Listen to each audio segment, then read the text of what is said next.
네, 여러분 안녕하세요. 네, 오늘 인원을 보니까 예전에 제가 테리님 이제 아트랩에서 했던 커리어 2편을 했었는데요. 근데 그때보다 사람이 더 많이 오신 것 같습니다. 역시 핫한 주제죠. 슬램이다 보니까 그런 것 같습니다.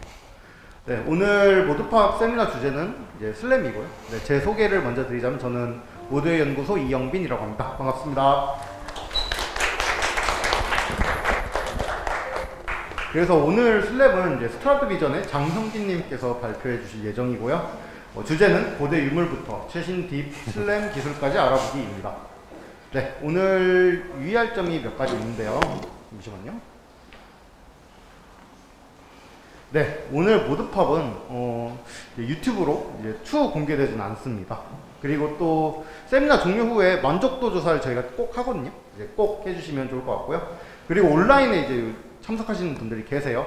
온라인 참석자분들은 이제 채팅창에 질문을 남겨주시면 되고요. 근데 이제 아무래도 이제 장비 이슈가 있다 보니까 조금 유튜브가 딜레이 되는 경우가 있어요. 네, 그 점 좀 양해해 주시면 좋을 것 같습니다. 네, 그러면 오늘 연사님 준비되셨나요? 네. 네, 오늘 연사님 장형진님 모시도록 하겠습니다. 여러분 박수 한번 네, 부탁드립니다.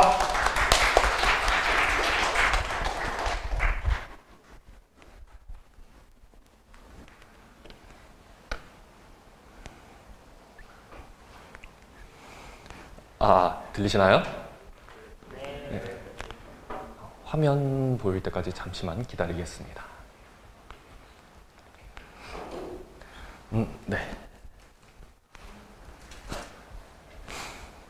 안녕하세요. 네. 오늘 이렇게 모드의 연구소에서 이렇게 좋은 기회로 불러주셔서 네, 일단 너무 감사하다고 말씀을 드리고 싶고요.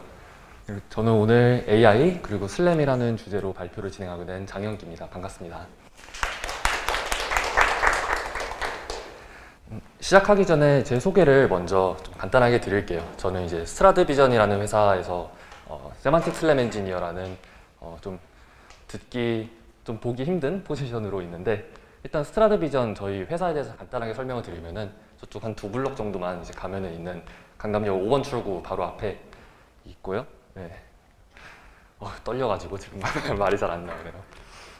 네, 저희는 그 카메라를 이용을 해서 이제 컴퓨터 비전을 이용을 해서 이제 운전자 보조 시스템이라든지 아니면 자율주행을 위한 퍼셉션 이제 시스템을 만들고 있습니다. 단순히 그냥 연구 개발만 하는 게 아니라 실제로 양산도 많이 하고 있고요. 저는 이제 거기서 이제 저희는 카메라를 사용하다 보니까 카메라를 이용을 해서 슬램을 하는데, 아시는 분들도 계실 거예요. 카메라 써서 슬램을 하면은 비주얼 슬램을 하겠구나 라고 생각하실 수도 있을 거고요. 그게 맞고요. 근데 그 중에서 저는 이제 세만틱 슬램, 어떻게 보면은 이제 여러분들이 AI 쪽을 많이 이제 컴퓨터 비전에서 AI 쪽을 다루시는 분들은 뭐 오브젝트 디텍션이라든지 아니면 세그멘테이션 같은 거를 하시면서 이게 어떤 이미지의 어떤 물체가 어떤 거를 뜻하는지, 이게 뭐 강아지인지 고양이인지, 제 경우에는 이게 자동차인지 트럭인지 차선인지 이런 것들을 이용을 해가지고 지도를 만들고, 그리고 또 이제 자동차의 위치를 좀 더 강인하게 추정할 수 있도록 하는 알고리즘을 연구 개발하고 있습니다. 네. 많이 떨리네요. 예전부터 저를 조금 어디서 딴 데서 한번 보신 분들도 계실 수도 있을 것 같아요. 왜냐면 제가 이걸 오늘 이렇게 모드팝을 한다고 여기저기 좀 많이 흘리고 다니는데, 제가 아시는 분들도 거기 몇 분 계시거든요. 저를 아시는 분들이라면은 아마 제가 좀 슬램 기술을 굉장히 좋아하는 사람이라고 그렇게 알고 계실 것 같아요. 실제로 저도 실제로 이제 슬램 관련으로 오픈소스 활동도 많이 하고 있고요. 제 깃허브에 들어가시면은 네, 여기 이렇게 여우 모양 이모티콘으로 이렇게 제 계정이 보일 텐데, 제가 이제 뭐 비주얼 슬램 관련으로 공부를 하실 때 뭐 어떻게 공부를 하면 좋은지 이런 로드맵 같은 것도 만든 적도 있고, 그리고 커서가 왜 안 보일까요? 네. 그리고 이제 뭐 C++ 언어를 사용해서 뭐 컴퓨터 비전 프로젝트를 좀 빨리 시작할 때 부트스트랩 프로젝트 같은 것들도 미리 좀 만들어 놓고 그런 것들도 했었습니다. 그 외로도 이제 좀 다양하게 오픈소스 슬램 쪽에도 컨트리뷰션도 많이 하고 있고요. 그리고 카카오톡 톡방에서 혹시 보고 오신 분들도 있으실 수도 있을 것 같은데, 저는 이제 카카오톡에서 저희는 슬램 마스터가 될 겁니다 라는 좀 웃긴 이름의 톡방을 운영을 하고 있어요.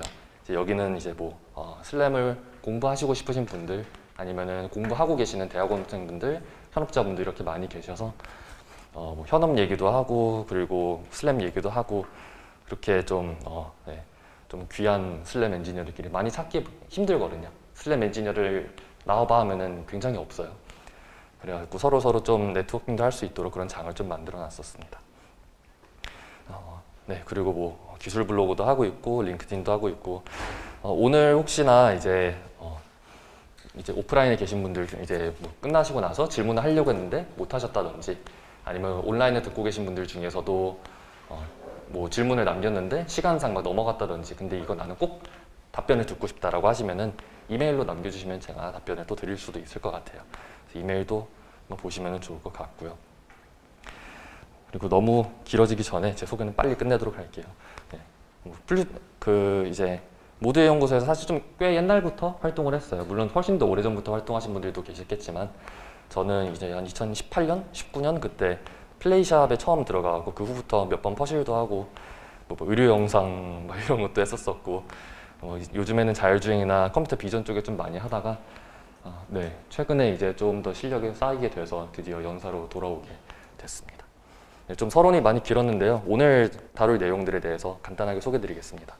세 가지 섹션이 있습니다. 첫 번째로는 슬램이란 이제 슬램에 대해서 간단하게 그냥 알아보는 시간이 될 거예요. 혹시 여기 계신 분들, 오프라인에 계신 분들 중에서 슬램이라는 기술에 대해서 들어본 적이 있다. 손 한번 들어봐 주시겠어요? 들어본 적 있다. 네, 좋습니다. 한 80% 정도 들어보신 적 있으신 것 같은데요. 그러면 한 번만 더 질문 드릴게요.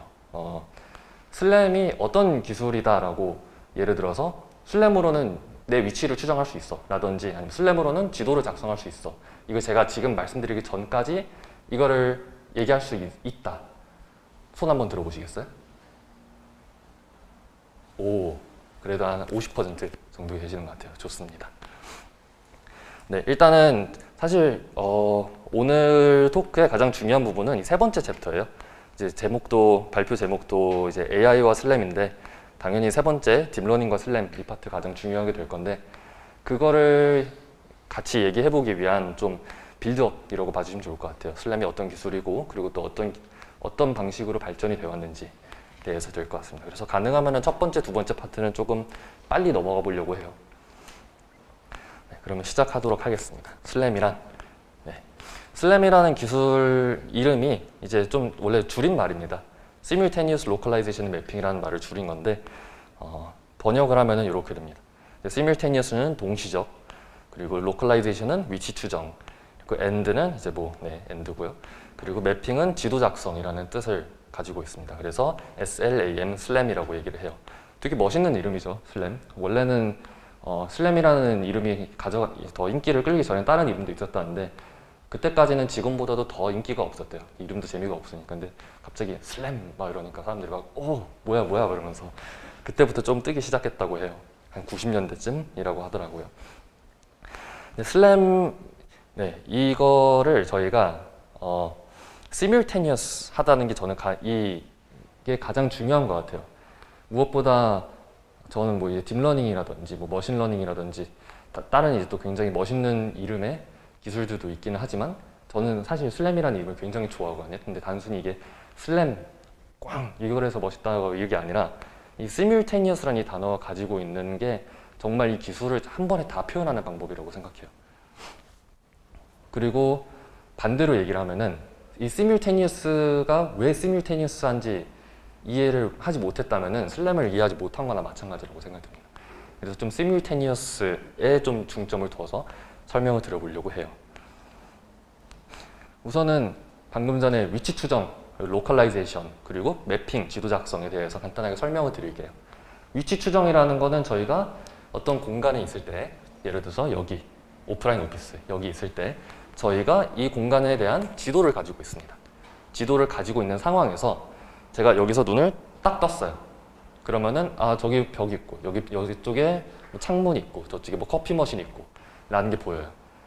그리고 제가 지도를 가지고 있으면은 여기에 커피 머신이 여기쯤 있구나, 여기에 창문이 여기 있구나, 여기에 벽이 있구나, 나는 이쯤 있겠다 라고 하는 게 이제 위치 추정 기술이라고 볼 수 있습니다. 근데 위치 추정을 한 방법은 사실 굉장히 많아요. 지도는 다양한 형태의 지도가 있을 수 있고 위치 추정을 한 방법도 굉장히 다양합니다. 가장 쉬운 방법은 이제 GPS일 거예요. 저희 뭐 내비게이션에서 많이 쓰는 거. GPS는 이제 하늘에 있는 위성들이 이제 삼각 측량을 해서 지구 위에 내가 어디 있는지 위치를 알려주는 방법이고요. 그리고 이제 많이 핫한 라이다 기반 로컬라이제이션, 그리고 비주얼 이제 카메라 기반 비주얼 로컬라이제이션, 이런 기법들도 있어요.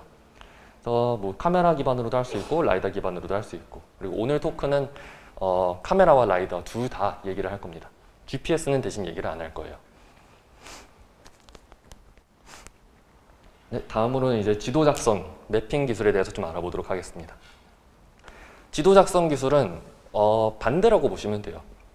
로컬라이제이션은 지도가 있을 때 나 위치를 찾기인데, 이제 매핑 기술은 거꾸로 내 위치를 알고 있을 때 지도를 만들기인 겁니다. 근데 단순히 제가 그냥 여기 한 시점에 있으면서 주변을 딱 둘러봤을 때, 물론 이렇게 지도를 만들 수는 있겠지만 제가 안 보이는 부분에 대해서는 어떻게 생겼는지 모르니까 지도를 못 만들겠죠? 그럼 제가 이렇게 좀 이동을 해서 이제 보인다, 이렇게 볼 수도 있을 거예요. 근데 이거를 지도를 만들려면은 제가 정확히 이전 위치에서 여기까지 얼마나 움직였는지를 알아야 됩니다. 그게 아니라면은 제가 저기서 본 거랑 여기서 본 거랑 아무런 관계도 없기 때문에 이걸로 뭐 무슨 지도를 어떻게 만들라는 거지, 이렇게 될 수가 있죠. 그냥 비슷하게 생긴 공간이 이어 붙어져 있는 거 아닌가 할 수도 있는데, 그게 아니라 실제로 하나의 공간인데 다른 시점에서 본 겹치는 영역이 있고 안 겹치는 영역을 덧대어서 그리면은 그럼 지도가 된다, 이렇게 볼 수 있습니다. 근데 이제 이 지도를 그리는 방식이 사실 또 굉장히 많아요. 이 왼쪽 위에 보이는 거는 이제 테슬라에서 최근에 발표한 오큐펀시 네트워크라는 거에서 이제 스크린샷을 떠가지고 왔고요. 오큐펀시라고 하면은 어떤 공간이 이제 차 있나 안 차 있나, 그러니까 이게 벽으로 볼 수 있나 벽이 아닌가, 비어 있는 공간인가 아닌가, 이걸로 이제 지도를 만들 수도 있을 거고요. 오른쪽 위에 보이는 거는 메쉬 형태로도 할 수 있습니다. 3D 그래픽스 하신 분들은 아마 메쉬 형태를 많이 보셨을 거예요. 삼각형으로 덧대어서 붙여가지고 벽이 있는 곳과 없는 곳을 구분하기 라고 보실 수 있을 것 같고요. 왼쪽 밑에는 포인트 클라우드입니다. 라이다 슬램 하신 분들은 많이 보셨을 거예요. 아니면은 굳이 뭐 슬램을 안 하셨어도 라이다라고 들어보셨으면 아마 좀 점들이 공중에 떠 있는 것들, 그런 것들을 가지고 저희가 포인트 클라우드라고 하죠. 오른쪽 밑에 있는 거가 조금 생소하실 수도 있는데, 최근에 이제 많이 좀 유명해지고 있는 지도의 방식입니다. 세만틱 맵이라고 해서요. 이거는 이제 저쪽 양재에 있는 42닷이라는 곳에서 만든 세만틱 맵 기법이에요. 슬램을 하면서 이제 도시를 돌아다니면서 바닥에 있는 차선이라든지 로드 마커 같은 것들을 매핑을 해놓은 건데, 이제 많이 포인트 클라우드나 이런 것들은 정보 하나하나를 하나하나씩은 작지만 다 모으고 나면 굉장히 무겁거든요. 뭐 몇백 기가, 몇천 기가 이렇게 될 수도 있어요, 많이 모으면은. 근데 그런 무거운 것들을 싹 빼고 그냥 저거 뭐라고 할까요? 뭐 신호등의 위치, 뭐 이런 것들만 저장을 해놓으면 훨씬 더 가볍게 쓸 수 있기 때문에 저런 것들을 이제 모아서 의미가 있는 것들만 모아놓는다. 세만틱 맵이라고 할 수도 있죠. 저런 것들도 이제 많이 있습니다. 그 지도도 형태도 굉장히 많이 다양하게 있다고 그냥 봐주시면 될 것 같아요. 자, 그러면 이제 시뮬테니어스에 대한 질문으로 넘어갑니다. 시뮬테니어스는 동시에 한다는 거죠. 근데 이제 위치 추정과 지도 작성, 이걸 하나하나씩 뜯어보겠습니다. 위치 추정을 한다는 거는 저희가 어떤 공간 안에 있을 때 지도를 보고 내 위치를 찾는 건데, 지도가 있어야 됩니다. 지도가 없으면 못 찾아요. 제가 그냥 여기 딱 눈을 떴는데 너 거기 어딨어? 그러면은 제가 저는 이제 사람이니까 대충 여기 대충 모든 연구소인 것 같아 이렇게 얘기는 하겠다만, 정말 제가 여러분들을 무인도 위에다 딱 떨궈놓고 나서 눈을 딱 뜨면은 너 어딨어? 그러면은 글쎄 이 얘기가 나올 수밖에 없으니까, 지도가 없으면요. 아니면은 역으로 지도가 부정확할 수도 있죠. 제가 여러분들을 에버랜드에 떨궈놓고 나서 롯데월드 지도를 드렸어요. 그러면 보고 나서 뭐야? 막 이러실 거예요, 분명히. 그게 지도가 부정확하면은 자기 위치 찾는 것도 어려워지겠죠. 그래서 정확한 지도를 필요로 합니다. 반대로 지도 작성을 한다는 거는 정확한 위치를 알아야 돼요. 제가 지금 보면은 여기 뒤에 오피스에 이렇게 하나 좀 튀어나온 벽이 있고 저기도 튀어나온 벽이 있는데, 제가 라이다를 가지고 여기서 쏘고 저기서 쐈었으면은 라이다 입장에서는 저 튀어나온 벽과 요 튀어나온 벽을 구분할 수가 없어요.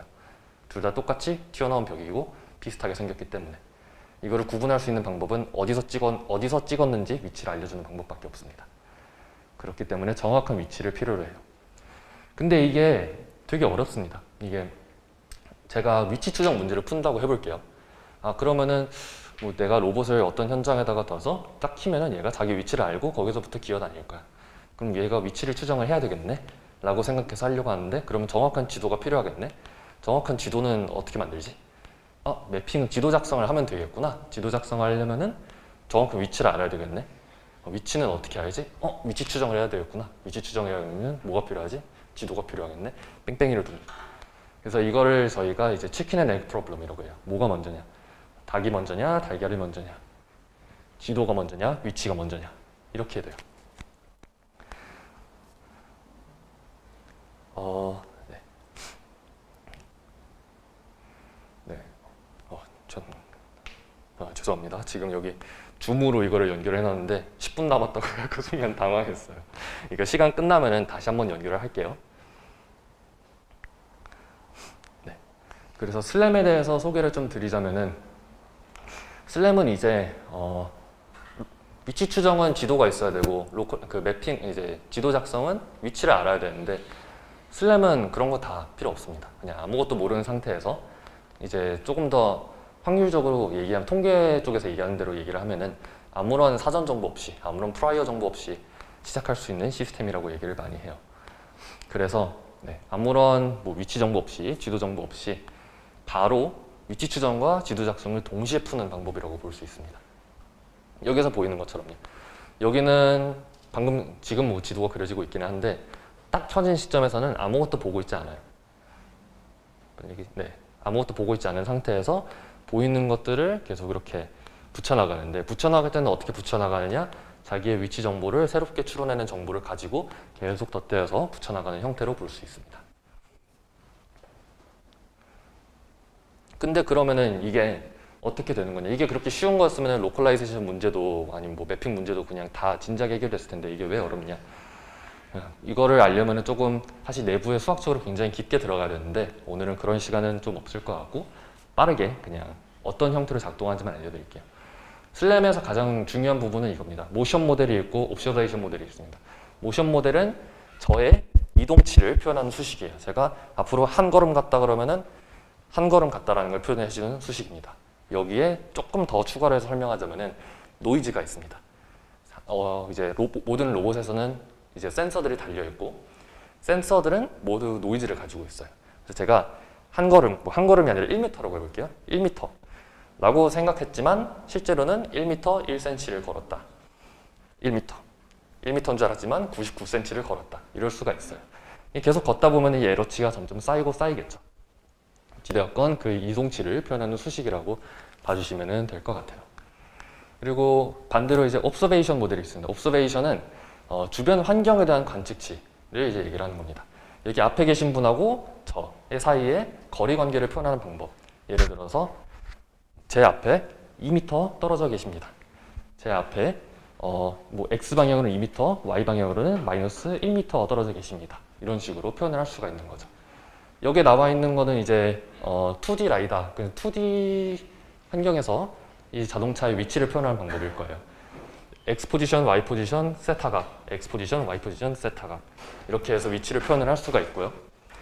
그리고 옵서베이션이라고 하면은 여기 자동차의 위치에서부터 어떤 랜드마크가 있을 때 제가 가까이서 있으니까 되게 픽셀이 많이 적었고 보이는데, 멀리 계신 분들은 보이시나요? 식이? 조금 흐리게 보실 수는 있는데, 이거 그냥 그거예요. 피타고라스 써가지고 x에 y에 해서 x제곱 y제곱 해서 이제 c제곱 나오면은 그거 루트 해가지고 거리를 얻어내고 베어링해서 세타각 얻어내고, 그런 식으로 보시면 될 것 같아요. 저게 딱 2D 라이다에서 쓰는 옵서베이션 모델 식이거든요. 굉장히 쉽습니다. 그래서 슬램은 그래서 그걸 어떻게 하냐? 슬슬 회의가 리셋될 시간이 5분 정도 있는데 왜 회의 나가기라고 할까요? 혜영님 여기 이거 한번 좀 꺼주시겠어요? 취소 버튼 한번 눌러주세요. 감사합니다. 네, 저희가 이제 모션 모델만 한번 그렇게 딱 다 붙여볼 거예요. 모션 모델을 그대로 믿고 다 그냥 붙여봤습니다. 이제 이동 센서에서 나타난 값들을 가지고 그대로 이어붙이면 이렇게 될 거예요. 그리고 한 몇 개의 위치에서 이 꼬깔콘을 본 이거를 이제 그려봤는데 안 맞죠? 안 맞을 수밖에 없는 게 모션 모델만 그대로 믿고 갔었을 때는 모션 모델에 쌓인 에러 때문에 옵서베이션 모델도 말이 안 되게 되는 겁니다. 그러면은 이거를 어떻게 해야지 이렇게 될 수 있냐? 모션 모델과 옵서베이션 모델 둘 다 엮었을 때 에러가 최소화되는 부분이 어떤 것이냐라고 보면은 그때부터 모션 모델에 대한 부분도 조금씩 수정을 하고 옵서베이션 모델에 대한 부분도 조금씩 수정을 해요. 그래서 실제로 모션이 여기는 뭐 한 120도로 꺾었다, 뭐 한 90도 꺾었다 이렇게 생각했지만 120도가 아니라 넌 여기서 90도 꺾었어, 여기도 90도, 여기도 90도 꺾었어, 이런 식으로 바꿔주는 거죠. 그렇게 되면은 이 로봇이, 이 자동차가 어떤 위치를 이렇게 지나갔었음을 알 수가 있고, 그리고 그 위치에서 어떤 랜드마크를 어떻게 바라봤는지에 대해서 정확하게 알 수가 있어요. 네. 그래서 이제 슬램 쪽에서는 이런 문제를 이제 팩터 그래프라는 형태로 표현을 합니다. 뭔가 이걸 보면 살짝 감이 오실 수도 있을 것 같아요. 로봇이 이렇게 지나간 거고요. 지나가면서 랜드마크들을 이렇게 본 겁니다. 이렇게 그래프 형태로 저희가 표현을 할 수가 있어요. 그래프를 이제 만들 때 이제 로봇이 움직이면서 새로운 그래프의 노드와 엣지를 만들면서 갈 텐데, 그걸 저희가 그래프 컨스트럭션 단계, 이걸 다른 말로 프론트엔드라고 부르고요. 그리고 그래프가 다 만들어지고 나서 방금 전처럼 이렇게 에러가 이렇게 많이 쌓여 있는 거를 최적화를 통해서 이렇게 풀어주는 작업을 저희가 그래프 옵티마이제이션, 다른 말로는 백엔드라고 얘기를 합니다. 슬램에 프론트엔드와 백엔드가 있다라고 이렇게 저희가 얘기를 해요. 웹에서 얘기하는 프론트엔드, 백엔드랑은 조금 다르다고 보시면 될 것 같아요. 슬램은 저희가 그래서 많이들 이렇게 얘기를 합니다. 확률적인 그래프 최적화 문제다라고 이렇게 얘기를 해요. 듣기만 하면 되게 어렵죠. 저도 이렇게 생각하고 싶지는 않은데 의외로 코드를 많이 보면 따라갈 만 하더라고요. 방금까지 봤었던 거는 이제 그래프 형태로 그린 거지만, 실제 이제 비주얼 슬램을 할 때 나타나는 것들을 시각화하면 이런 식으로도 보일 수 있어요. 카메라는 여기서 이렇게 움직인 거고요. 움직이면서 주변에 있는 건물들에 대한 랜드마크들을 만들면서 갔을 때 이런 형태의 팩터 그래프가 나타날 수 있다라고 이렇게 얘기할 수 있겠습니다. 네, 그래서 첫 번째 섹션 네, 이렇게 끝났고요. 바로 네.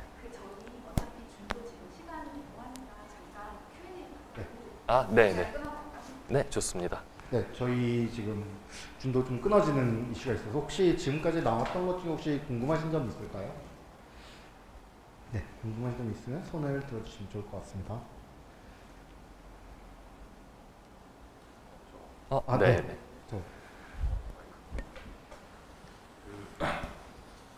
시멘틱 맵을 말씀해 주셨는데 이 시멘틱 맵은 제가 잘 몰라서 그러는데, 혹시 시멘틱 맵 같은 경우에는 말씀하셨듯이 신호등이나 횡단보도도 보였고, 이런 것들이 포인트 클라우드 같은 경우는 그런 것들을 다 점으로 표현하기 때문에 좀 더 무겁다고 말씀해 주셨는데, 그러면은 이런 횡단보도나 신호등 그런 것들에 대한 모델을 가지고 있고 그걸 매핑만 해주는 거라고 생각을 하면 될까요? 제일 쉽게 하는 거는 하나의 포인트 클라우드로 저장을 하는 거죠. 이것도 어떻게 보면 신호등이 여기 있다고 해볼게요. 네. 그리고 얘 위치가 XYZ111이라 해볼게요. 이렇게 적고 XYZ111 그리고 클래스 넘버를 적는 거예요. 클래스 넘버가 뭐 예를 들어서 신호등은 1이다 라고 해볼게요. 1. 이렇게 맵을 만들어 놓고 나중에 제가 여기를 지나갈 때 저기 보였다고 해볼게요. 저기 보이면은 저 위치에, 아니면 제가 여기 있다는 걸 안 다음에는 저 위치에 신호등이 있겠다 라고 해서, 보통 이제 딥러닝 네트워크를 돌리면 저희가 이미지 전체를 다 뒤져야 되잖아요. 네. 신호등을 찾기 위해서 항상 신호등이 있나? 이미지 전체 다 썼지. 네. 다음 프레임에서 신호등 있나? 다 썼지. 다음 프레임에서 또 신호등 있나? 이렇게 하는데, 그럴 필요 없이 제가 여기 있다는 거 알면은 항상 뒤질 필요 없이 여기 주변에서 이 정도 시야쯤에서는 저기에 나타날 거야. 저기만 싹 빠르게 하면은 바로 볼 수 있는 거죠. 그렇게 해서 이 신호등이 뭐 빨간색인지 초록색인지 노란색인지 보고 더 빨리 대응을 할 수 있을 거고요. 근데 이렇게 했을 때 맵도 굉장히 가볍죠.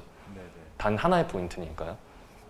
그럼 쉽게, 이게 맞는 표현인지 모르겠지만 쉽게 말하자면은 파라미터라이제이션 돼 있다라고 좀 생각을 해도 될까요?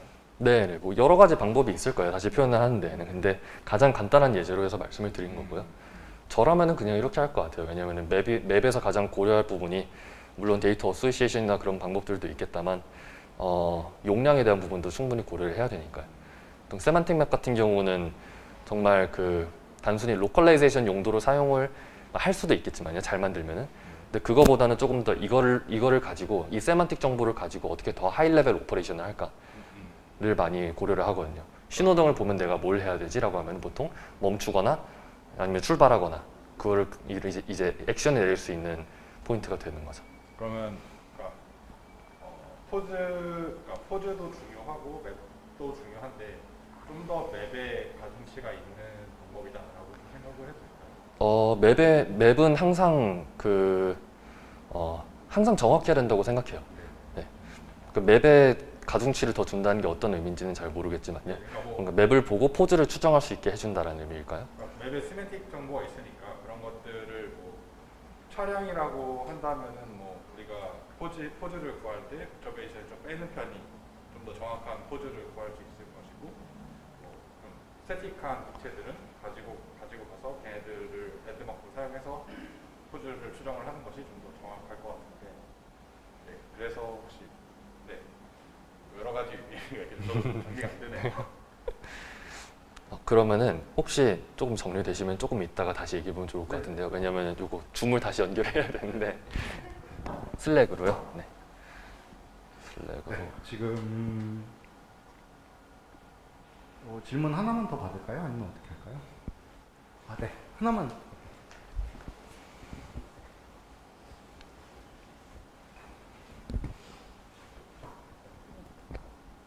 방금 질문하신 내용에서 좀 이해하자면은 뭐 예를 들어서 제로 콜라가 여기에 있는데 얘가 있으면은 여기는 모두연이다 이렇게 이해할 수 있는 게 시멘틱 지도라는 거죠. 그렇게도 할 수가 있죠. 예를 들어서 얘가 정말 특수한 랜드마크다 라고 하면은 뭐 예를 들어서 63 빌딩 이런 거라고 하면은 내가 지금 현재 있는 위치 안에서 63 빌딩이 보이는 곳에 있다. 그리고 실제로 봤을 때 63 빌딩이 있다라고 하면은 그 지도를 보고 나서 아, 내가 어디쯤 있겠구나 라는 걸 알 수가 있겠죠.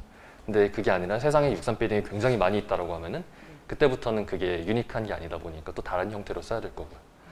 감사합니다. 일단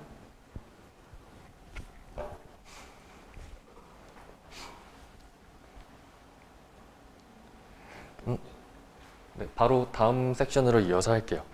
생각보다 제가 좀 앞에서 시간을 오래 쓴 것 같은데 제가 사실 이거를 준비를 하면서 생각을 했었던 게 굉장히 많은데 그걸 1시간에 녹여내려고 하니까 이게 쉽지가 않더라고요. 일단은 최대한 컴팩트하게 만들어 본다고는 했는데 조금 초과할 수는 있기는 해요.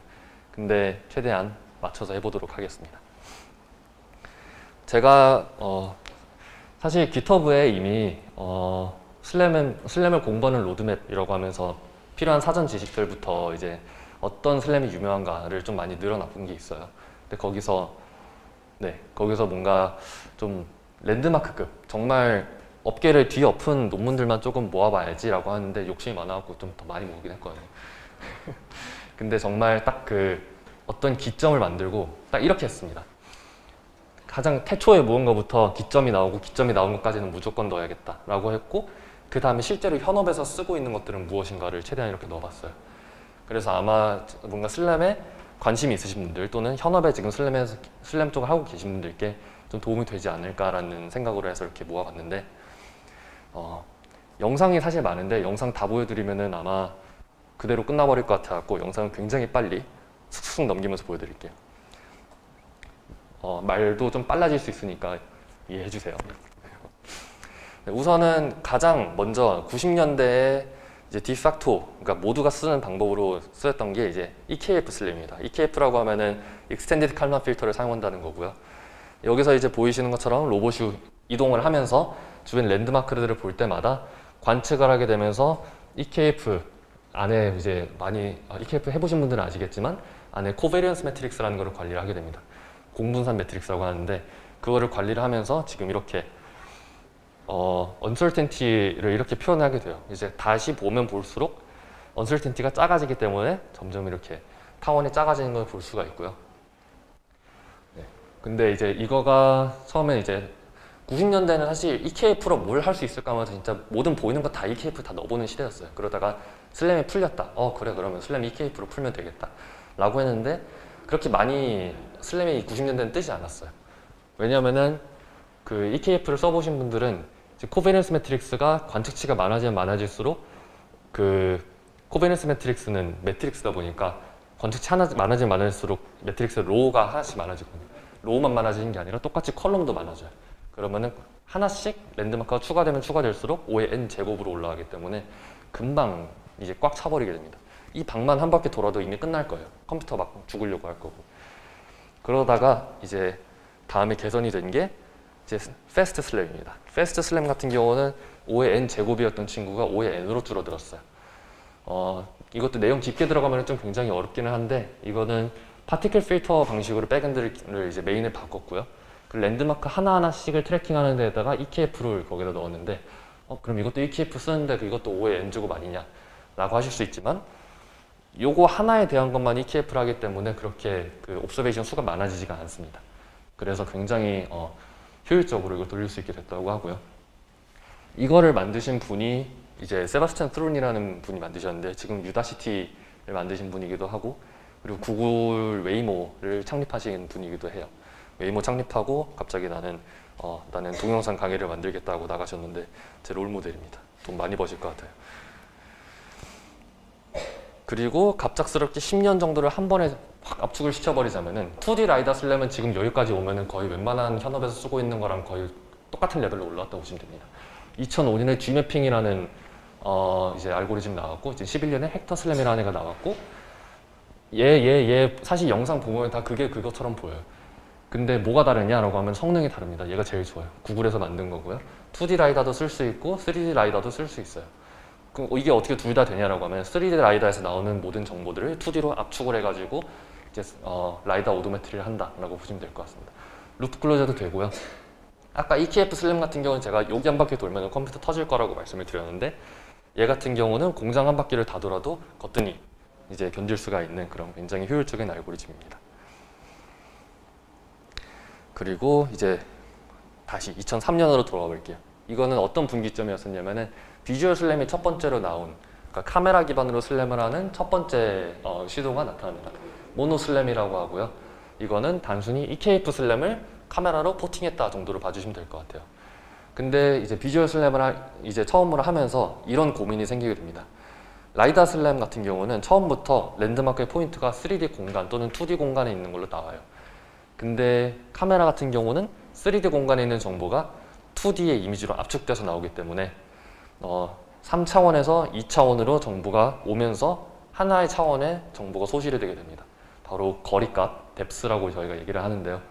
이거를 복원하기 위해서 어떤 방법을 거쳐야 되는가 라는 부분으로 영상 처리하고 그리고 이제 3D 지오메트리 관련으로 연구가 굉장히 많이 진행이 됐어요.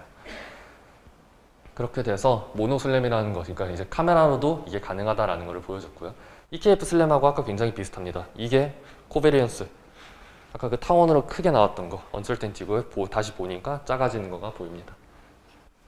근데 얘도 EKF 슬램 기반이다 보니까 공간을 그렇게 크게 못 써요. 여기는 주방 하나의 벽면 정도만 할 수 있다고 하는데 최근에 사용하는 슬램들하고 비교했을 때 포인트가 현저히 적습니다. 얘는 30개 이상 포인트를 쓴다 그러면 컴퓨터 녹아내려요.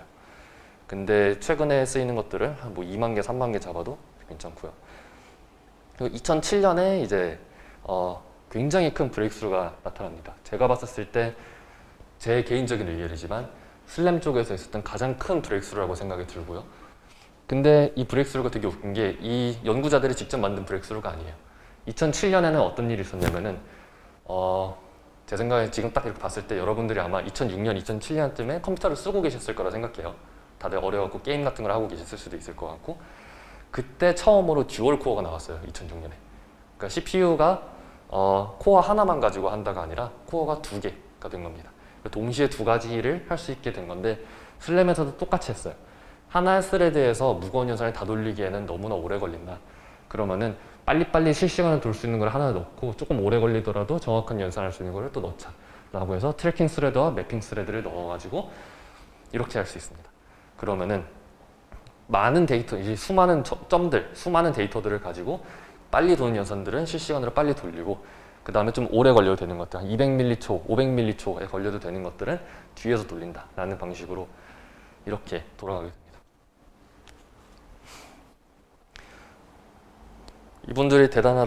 이분들이 굉장히 대단한 게 가끔씩 이제 막 작년이나 올해 뭐 이럴 때 그 학부생분들이 졸업 논문으로 쓰시는 막 슬램 논문들이 있어요.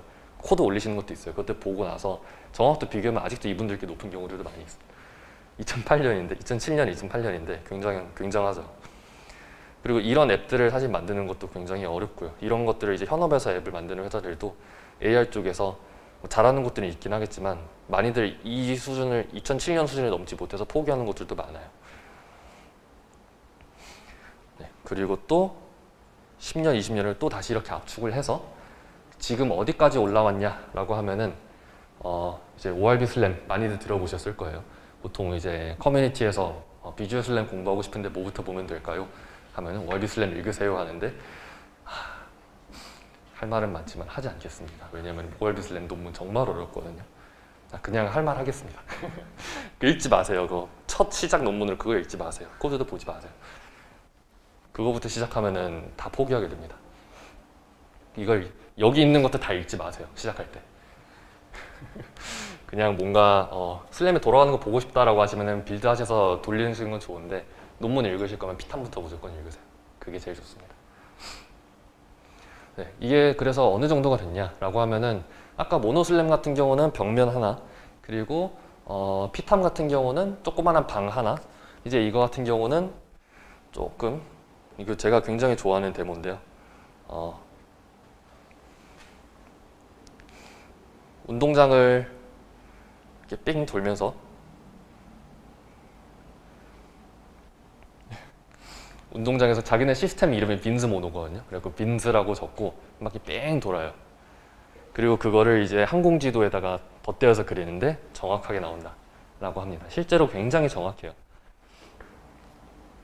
그리고 혹시나 현업에서 쓰시려고 하신 분들 이거 다 어차피 못 쓰십니다. 다 라이센스 걸려 있고요. 그리고 라이센스 피해 가신다 그러셔도 ORB 슬램은 절대 쓰지 마세요. 성능 되게 안 좋습니다. 차라리 쓸 거면 빈즈 모노. 네, 다음으로 넘어갈게요. 그러면은 이제 방금 전에 이제 피처 베이스드 슬램에 대한 계보를 저희가 훑었고, 이제는 다이렉트 슬램이라고 하는 하나의 또 다른 비주얼 슬램의 계보를 훑으려고 합니다. 다이렉트 슬램은 피처 베이스드랑은 굉장히 달라요. 일단 지금 나오는 것만 해도 굉장히 다르죠. 아까는 굉장히 점들이 많이 찍혀 있었는데 점이 찍혀 있는 게 아니라 거의 막 벽 하나가 실제로 만들어지는 듯한 느낌. 하지만 이거 사실은 점이 굉장히 많이 있는 겁니다. 이게 어떤 점에서 다르냐라고 하면은 아까 봤었던 빈즈 모노 같은 것들은 이제 이미지에서 특징 점들을 찾아낸 다음에 걔를 트래킹해가지고 걔가 딴 각도에서 봐도 똑 제대로 된 위치에 있나를 보려고 하는 거예요. 다이렉트는 그런 방법이 아니라 그냥 이미지 전체를 다 보고 이 이미지가 여기 있으면은 내가 이거를 여기서 본다 그러면은 색깔이 똑같나를 보는 겁니다. 그거를 이제 모든 픽셀들에 다 하다 보니까 예를 들어서 제가 여기 포인트가 피처 베이스드 슬램에서는 포인트가 한 10개 있어요. 근데 제가 이렇게 해서 봤었을 때 7개가 틀려버렸습니다. 그럼 3개만 옳은 거고, 근데 어떤 게 틀린지 몰라요, 이 중에. 그럼 이걸 가지고 어떻게 정확한 걸 알아낼 수 있을까? 못합니다. 많이 어려워요. 엄청나게 많은 계산이 추가로 들어가야 되고, 그거 한다고 해도 잘 나올지 보장을 할 수 없어요.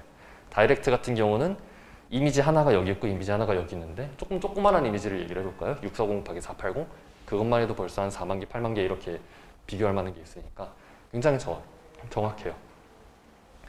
그렇기 때문에 여기 지금 영상에서 나오는 것처럼 아까 엄청 막 흔드는 영상이 있었거든요.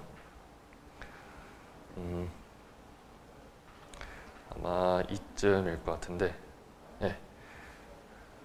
대체 누가 AR을 하는데 이러고 하는지는 모르겠지만 그래도 이렇게 빠른 모션에도 흔들리지 않고 잘 붙어있다 라고 하는 겁니다.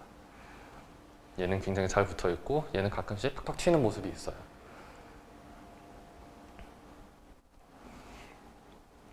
다이렉트 쪽은 이렇게 시작이 됐었고, 그 다음에는 LSD 슬램.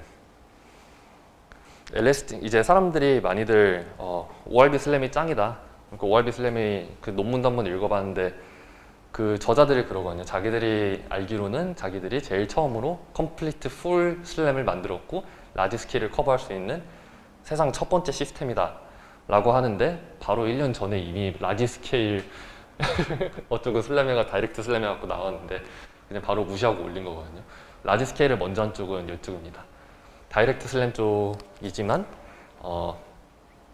건물을 한 바퀴 돌고 와서도 된다. 동네 한 바퀴를 돌고 와서 된다라는 것을 잘 증명하는 논문이고요. 실제로 요거를 사용을 해가지고 나온 이제 AR 어플리케이션도 굉장히 많았어요. 당시에 2014년에 나왔었는데 2016년, 17년에도 나왔었고요. 제가 알기로는 그 옴니아 핸드폰에서 처음에는 피탐으로 포팅을 했었다가 피탐에서 나타난 문제들이 몇 개 있으니까 LSD 슬램으로 한번 중간에 업데이트를 한번 했었다는 것도 들었습니다. 물론 옴니아는 그렇게 사라졌지만요. 지금 보시는 것처럼 이렇게 건물의 옥상을 한 바퀴 이렇게 돌고 와서 루프 클로저도 가능하고 이렇게 해서 스케일 드리프트도 없애고 이런 모습을 잘 보여주고요. 맵도 훨씬 더 좋게 보여요. 아까 피처 베이스드 슬램에서는 좀 후추 이렇게 탁 턴 것처럼 점들이 몇 개가 동동 떠다니는 게 다였다면은 여기는 정말 엣지들을 다 보여주기 때문에 사람이 봐서도 아 요거가 여기 씬이구나 라는 거를 어느 정도 알 수가 있습니다. 네, 그 후에는 여기 영상이 있었는데 없어져 버렸군요. 네, 없으면 없는 대로 넘어가겠습니다. SVO, DSO, DMVIO 이런 것들 다양한 것들이 나왔는데 혹시 여기 드론 하시는 분들 계신다면 SVO는 정말 보시는 게 좋을 것 같아요. 왜냐면은 드론에서 속도가 굉장히 빨라야 되는데 얘는 딴 애들에 비해서 훨씬 더 가볍고 빠르거든요. 400 fps가 나옵니다.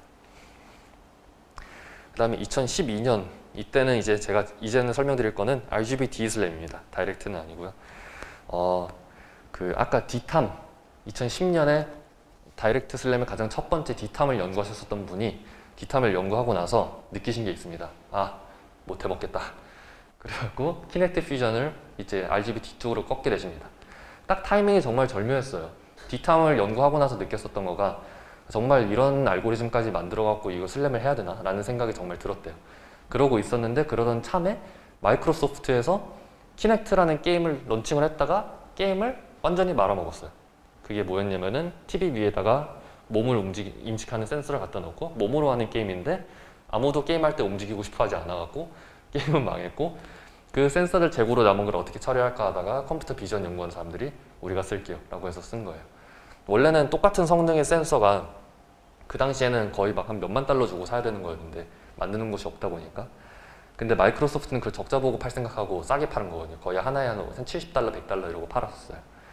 근데 그게 이렇게 많이 풀리니까 그걸 가지고 뭐 1만 달러 쓰느니 70달러로 똑같은 걸로 싸게 연구해야지 하면서 그때부터 RGB D에 대한 연구가 엄청나게 올라왔는데 네, 그 D탐 만드신 분이 키네틱 퓨전이라는 걸 만들고 나서부터 3D 매핑에 대한 인식 자체가 바뀌었습니다.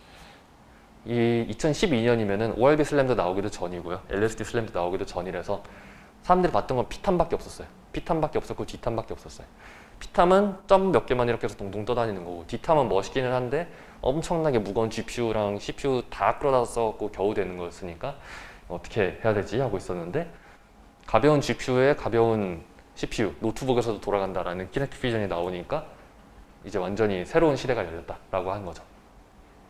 물론 노트북에서 돌아간다고 하지만 실제 데모에 들고 간 거 보면은 한 거의 5kg짜리 노트북을 들고 와요. 이만큼 두꺼워가지고 파워 옆에 파워 서플라이만 해도 이만해요.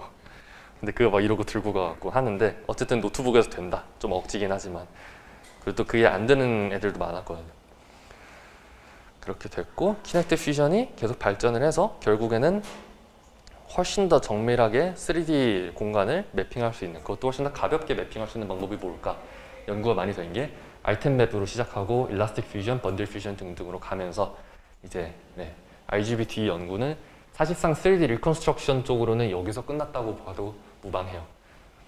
제가 지금 여기 히스토리 오브 슬램 여기 섹션에서 아직 라이다가 남았네요. 조금 꼬였는데 라이다 설명하고 다시 말씀을 드릴게요. 라이다는 아까 그 2D 라이다 쪽 뭐 헥터 슬램, G매핑, 뭐 카토그래퍼 이런 것들도 있었지만 2014년에 브레이크스루 논문이 하나 나타나게 된다. 로암이라고 해서 3D 라이다를 가지고 살짝 피탐처럼 비슷하게 두 개의 3D를 나눠갖고 어떻게 할 수 있는가, 그리고 이제 포인트 클라우드를 3D에서 매핑을 하려면 어떻게 해야 되는가에 대한 부분을 굉장히 잘 판 논문이라고 볼 수가 있어요. 이 당시에는 굉장히 느렸고요. 되기는 되는데 엄청 느리다라는 평이 있었어요. 엄청 무겁고. 근데 잘 된다는 걸 아니까 그때부터 지금까지 2019년, 2021년 이때까지 계속 나오는 연구들이 어떻게 하면 이거 빨리 돌릴 수 있을까에 대한 연구가 주됐다고 보시면 될 것 같습니다. 뭐 Fast LIO 2.0 같은 거, 이거는 이제 작년에 나온 논문인데 엄청 빨라요. 이거는 제가 좀 괜찮은 데모 영상을 갖고 오고 싶었는데 딴 애들보다 막 100배, 50배는 빨리 도는 그런 영상들도 있는데 그거는 못 찾았었고, 이게 에일로암 나온 것도 이것도 A가 제가 알기로는 악셀러레이트 될 거예요. 더 빨라졌다 그런 거고, HDL 슬램 이거는 이제 로암하고는 결이 살짝은 다르긴 하지만 결국에 추구하는 반응은 똑같다 라고 보시면 될 것 같고, Fast LIO는 이름만 봐도 Fast, 빨리 도는 거를 하겠다라고 보시면 될 것 같습니다. 네, 그렇게 해서 정리를 하면 이렇게 될 것 같고요. EKF 슬램을 시작으로 해서 라이다 슬램과 비주얼 슬램으로 반반 나뉘게 됐고, 라이다 슬램은 이제 이게 패스트 슬램이었는데 패스트 슬램을 기점으로 2D 라이다, 3D 라이다로 반반 나뉘게 됐다 보시면 될 것 같고요. 그리고 모노 슬램, 비주얼 슬램 쪽은 모노 슬램으로 시작해서 피탐을 기준으로 피처 슬램 그리고 다이렉트 슬램 나눠졌고, 디탐을 기준으로 RGBD 슬램이 가지를 쳤다 라고 보시면 될 것 같아요. 근데 제가 이렇게 두 번째 섹션에서는 지금 눈치를 채셨을 수도 있겠지만 딥러닝이 아무것도 없습니다. 왜 2015년, 2017년에서 끝났나 하면 이때부터는 딥러닝이 섞여 들어가기 때문이에요. 그리고 바로 다음 섹션에서 이제 오늘 정말 제일 중요한 부분, 딥러닝과 슬램, 쿨 스터프스에 대해서 얘기를 해보려고 합니다. 자, 여기 계신 분들 중에서 딥러닝 하고 계신 분들, 아니면은 할 줄 아시는 분들 손 한 번만 들어주시겠어요? 좋습니다. 좋습니다. 딥러닝은 슬램 쪽에서 이제 좀 의견이 나뉘어요. 슬램은 워낙에 좀 딥러닝이랑 좀 거리가 먼 기술이었어요. 왜냐하면은 딥러닝은 파이썬을 많이 쓰는데 반면에 슬램은 많이들 C++를 쓰고요. 뭐 슬램도 그럼 파이썬을 넘어오면 되지 않느냐라고 하는데 슬램 파이썬에서 돌리기 굉장히 어려워요. 몇 개는 되는 게 있어요. 근데 안 되는 게 더 많습니다. 왜 안 되냐라고 하면은 파이썬 이게 언어의 한계인데요. 파이썬에서는 스레드를 여러 개를 돌릴 때 독립된 스레드에서 돌리는 거는 굉장히 쉽고, 똑같은 작업들을 다른 스레드에서 돌리는 건 쉬운데 다른 작업에서 서로 스레드 간 소통을 하면서 돌리는 거는 굉장히 어려워요. 파이썬 언어가 그거를 못하게 만들었어요. 굉장히 어려워요. 근데 슬램은 그게 필요합니다. 그게 코어가 되는 애들이 있어요. 그래서 어쩔 수 없이 스레드 하나하나를 직접 다루게 되는 C++를 쓰게 되는 겁니다. 저도 쓰기 싫어요. C++. 너무 고통스러워요. 러스트 빨리 좋아졌으면 좋겠어요. 그러다 보니까 어쨌든 슬램을 하시는 분들 중에서 딥러닝을 안 믿는 분들도 많이 계세요. 괜히 본인이 하기 어려우니까 그렇게 얘기하는 걸 수도 있죠. 그냥 뭐 그거 다 그냥 데이터 많이 넣으면 잘 될 거라고 하는 기도 메타 아니냐 이렇게 하는 사람들도 있는데, 근데 저는 확신하는 게 딥러닝은 슬램에 다가올 수밖에 없는 미래예요. 무조건. 슬램은 무조건 딥러닝을 수용을 해야 되고, 그리고 사실 오늘 제가 조금 이 토크를 준비하게 된 이유가 딥러닝도 슬램을 필요로 하게 될 겁니다. 무조건.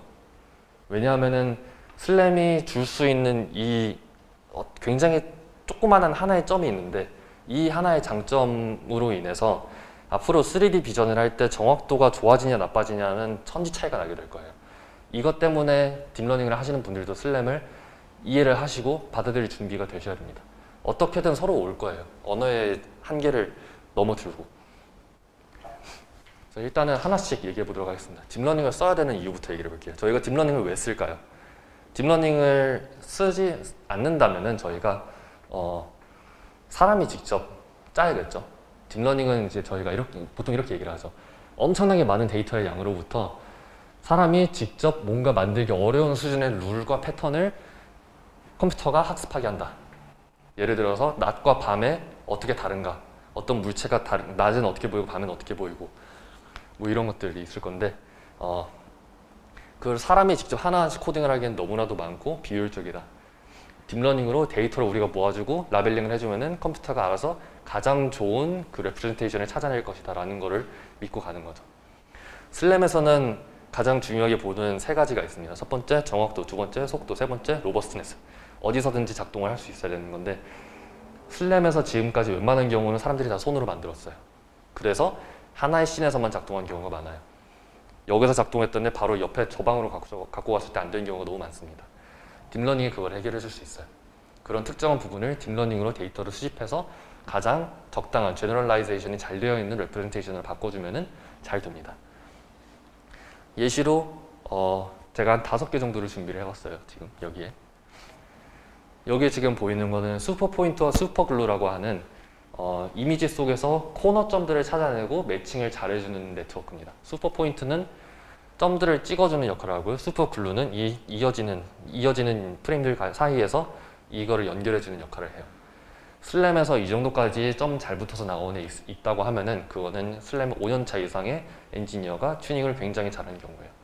근데 그게 하나의 씬에서만 작동할 확률이 굉장히 높아요. 이 씬을 가지고 밤에 있는 씬으로 갔을 때는 안 될 확률이 99%입니다. 딥러닝은 밤에 있는 데이터까지 넣어주면 될 거예요. 아니면 될 거라는 희망이 있고요. 그래서 되게 웃긴 게 슬램이 지금 발전을 엄청 많이 했어요. 그리고 사람들이 사람이 직접 짜는 게 뭐 좋다 막 이렇게 얘기하는 사람도 있는데 결국 그렇게 얘기를 해도 2020년도에 나왔었던 슬램 챌린지에서 위너는 결국에 ORB 슬램 프레임워크 그 위에다 그대로 슈퍼포인트 슈퍼글루로 이것만 바꿔준 게 슬램 챌린지 위너예요. 그냥 모듈만 바꿔 낀 거거든요. 별거 한 게 없어요. 뭐 재트레이닝 했다도 없어요.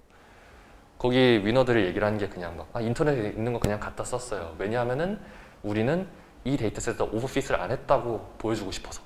근데 제 생각에 그냥 귀찮아서 안 한 거거든요. 근데 그래도 1등 했어요. 다른 예시로는 이제 넷플라드라고 있습니다. 넷플라드 같은 경우는 여기 공간과 여기 공간은 실제로 같은 공간입니다. 여기 보시면은 여기 이 통과 같은 건데 조금 다른 각도에서 찍었고 그리고 낮밤이 다르죠. 근데 넷플라드 같은 경우는 이 두 씬이 같은 씬을 보고 있다. 이 두 이미지가 같은 씬을 보고 있다는 걸 인지를 할 수 있는 기능입니다. 이거를 슬램에서는 어디서 쓸 수 있냐라고 하면은 루프 클로저를 할 때 보통 많이 씁니다. 제가 동네를 한 바퀴 돌고 와서 이렇게 돌고 와서 나 여기 와본 적 있어 라고 알려고 하면 제가 예전에 봤었던 이 이미지를 한 바퀴 돌고 와서 지금 보이는 이미지랑 비교를 해보는 거예요. 근데 그게 낮이 될 수도 있고 밤이 될 수도 있는 거죠. 예전에는 슬램은 이걸 못했어요. 낮밤을 구분을 못해요. 똑같이 생기지 않으면 구분을 못해요. 근데 이제 넷플라드 같이 딥러닝 방식으로 데이터 드리븐 방식으로 하면 이거를 볼 수가 있는 거죠. 그렇게 해서 CVPR 2020년도에 플레이스 레코니션 대회에서 넷플라드 정확한 예는 아니고 넷플라드를 개선시킨 패치 넷플라드였나? 걔가 이제 1등을 했어요. 그리고 또 딥러닝 많이 쓰는 것들이 있죠. 이제 또 뎁스 에스티메이션, 모노뎁스 같은 걸로도 이제 예전에는 이미지 하나를 가지고 뎁스를 알 수는 없었지만 딥러닝을 가지고 이제 저희가 뎁스를 알 수도 있게 됐고요. 아니면은 RGB D 센서나 라이다 센서 같은 걸 썼을 때 그 레인지 센서의 맥시멈 거리를 넘어와 버리게 되면은 뎁스가 무한대 값을 지켜버리거든요. 무한대라고 하면은 이거를 계산해서 제해갖고 해야 되는데 조금 안 좋죠. 그래서 근데 이게 무한대가 아니라 실제로는 조금 더 멀리 있는 걸 수도 있는데 근데 무한대라면 아예 계산이 흐트러져 버리니까 그럼 어떻게 할 수 있냐? 이거를 딥러닝으로 봐서 이거를 실제 로우 데이터랑 섞어주는 겁니다. 그렇게 해서 비어있는 뎁스 값을 채워주는 뎁스 컴플리션이라는 네트워크도 있어요. 이런 것들을 써가지고 좀 더 안정적인 뎁스를 뽑아서 슬램에다가 넣어줄 수도 있을 거고요. 그리고 이거는 굉장히 마추어한 부분이죠. 오브젝트 디텍션과 세만틱 세그멘테이션. 이거는 다들 아실 거고요. 근데 이걸 슬램에서 어떻게 쓰냐라고 하면은 여기 오른쪽에 보이는 건 다이나슬램이라고 하는 슬램 방식에서 나온 예시예요. 슬램은 제가 설명을 잘 안 드리긴 했었는데 그 지도를 작성하고 있는 도중에 누가 움직이거나 공간이 움직여 버리면은 이 계산에서 아다리가 안 맞아요. 그래가지고 슬램이 터지게 됩니다. 그래서 슬램을 할 때만큼은 움직이는 게 없어야 된다 라고 이렇게 얘기를 해요. 모두 그냥 그대로 멈춰라 하고 다 멈춰야 되는 거예요. 근데 그럴 수는 없는 거잖아요. 실제 뭐 예를 들어서 뭐 도심에서 이렇게 다닌다 그러면은 주변에 술래많은 차 지나가니까 다들 멈춰주세요 할 수가 없는 거니까, 그러면 움직이는 애들을 세먼틱 세그멘테이션을 걸러가지고 없는 사람 취급해버리자, 투명 인간 만들어버리자 라고 하는 거예요. 이런 기술들도 있어요. 그래서 딥러닝을 써서 어떤 것들을 할 수 있었나, 기존의 슬램 파이프라인에서 트레디셔널 모듈을 DL 모듈로 대체했더니 성능이 좋아지더라. 사실 굉장히 당연한 거죠. 그래서 어디 넣을 수 있는가 하면은 이런 것들에서 많이 넣을 수 있어요. 이거는 이제 ORB 슬램의 다이어그램이고요. 이미지가 들어왔을 때 원래는 ORB를 뽑는다는데 ORB가 아니라 슈퍼 포인트를 먼저 뽑자. 그리고 오브젝트 디텍션과 세먼틱 세그멘테이션 정보를 같이 넣자. 그리고 이제 로컬 맵 트래킹 할 때, 이때는 트래킹 할 때는 예전에는 디스크립터 기반으로 엮었는데 그게 아니라 슈퍼 포인트와 잘 맞는 슈퍼 글루를 넣자. 그리고 뎁스맵 정보를 사용해가지고 3D 결과를 함께 사용하자. 나중에 루프 클로저를 할 때 이때는 넷플라드를 사용하자. 이것만 넣어도 웬만한 지금 나와 있는 논문들은 다 씹어버릴 수 있어요. 성능이 이게 나쁠 수가 없어요. 근데 그러면은 잘 된 거 아닌가? 슬램은 이걸로 끝났네? 라고 하실 수도 있죠. 실제로 그래요. 실제로 사람들이 슬램 끝났어. 슬램 연구 뭐 할 거 더 있어? 이제 앞으로 딥러닝만 하면 되는데, 딥러닝에서 성능 높이고 슬램은 기존 슬램에다 껴넣기만 하면 잘 되는데, 슬램 연구 끝나는데 왜 아직도 이걸 붙잡고 있어? 바보야? 넌 이제 AI 연구원 해야 돼? 이렇게 얘기하는 사람들도 많아요. 근데 저는 그렇게 생각 안 해요. 일단은 우선 러닝 베이스드 어프로치, 딥러닝 방식에는 가장 큰 문제가 하나 있습니다. 저희가 이미지 스페이스에서는 잘 된다는 거 알아요. 오브젝트 디텍션, 세만틱 세그멘테이션, 뭐 뎁스 에스티메이션 기가 막히게 잘 됩니다. 3D 공간 안에서도 이게 잘 될까? 라는 거가 이제 중요합니다. 3D 오브젝트 디텍션, 3D 세만틱 세그멘테이션 잘 될지 안 될지, 과연 뉴럴 네트워크가 3D 공간의 정보를 이해할 수 있을까? 라는 게 이제 질문인 거죠. 물론 논문들 보면 다 잘 된다고 해요. 자기들 데이터셋 안에서는. 근데 이제 그 이미지넷 같은 걸 통해 가지고 거기서 검증이 된 애들이 실제 세상에서 잘 될지 안 될지 검증이 되듯이 3D 오브젝트 디텍션, 3D 세만틱 세그멘테이션도 그게 돼야 되는 거죠. 그러려면은 아직까지는 그게 안 되고 있어요. 아직까지는 3D 오브젝트 디텍션이나 이런 게 정말 제너럴하게 잘 되는 경우가 없습니다. 그럼 그거를 어떻게 풀 것이냐? 첫 번째 풀 수 있는 방법 첫 번째는 있습니다. 가장 심플한 거, 딥러닝에서 문제가 안 풀릴 때는 어떻게 한다? 데이터가 부족하다고 얘기를 한다.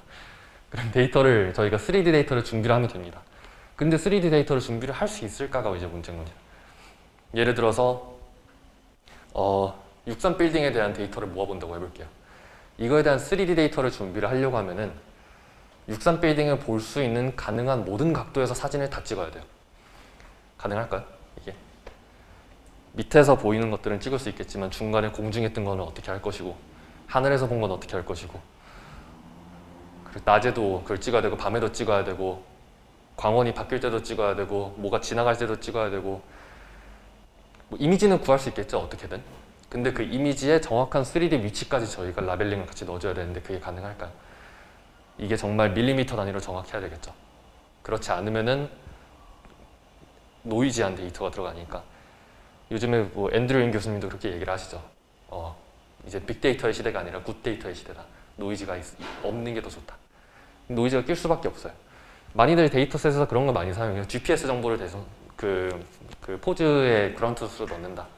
GPS의 오차는 미국에서도 플러스 마이너스 10m입니다. 우리나라는 플러스 마이너스 50m예요. 왜냐면은 우리나라에 GPS가 없기 때문에. KPS 만든다고요. KPS 그거 2035년에 끝날 예정입니다. 예정이에요. 그러면은 우리나라에서 일단 못 만들죠. 그리고 첫 번째 문제점은 이거고요. 데이터를 어떻게 모을 것인가. 그리고 두 번째는 이게 사실은 굉장히 치명적이죠. 이 데이터 만능론에 이게 가장 치명적인 게, 지오메트리에 대한 모델은 사실 이미 다 수학적으로 풀렸습니다. 우리가 이미 모델이 있는데 왜 굳이 러닝 방식을 이걸 다시 학습하려고 하냐 라는 거죠.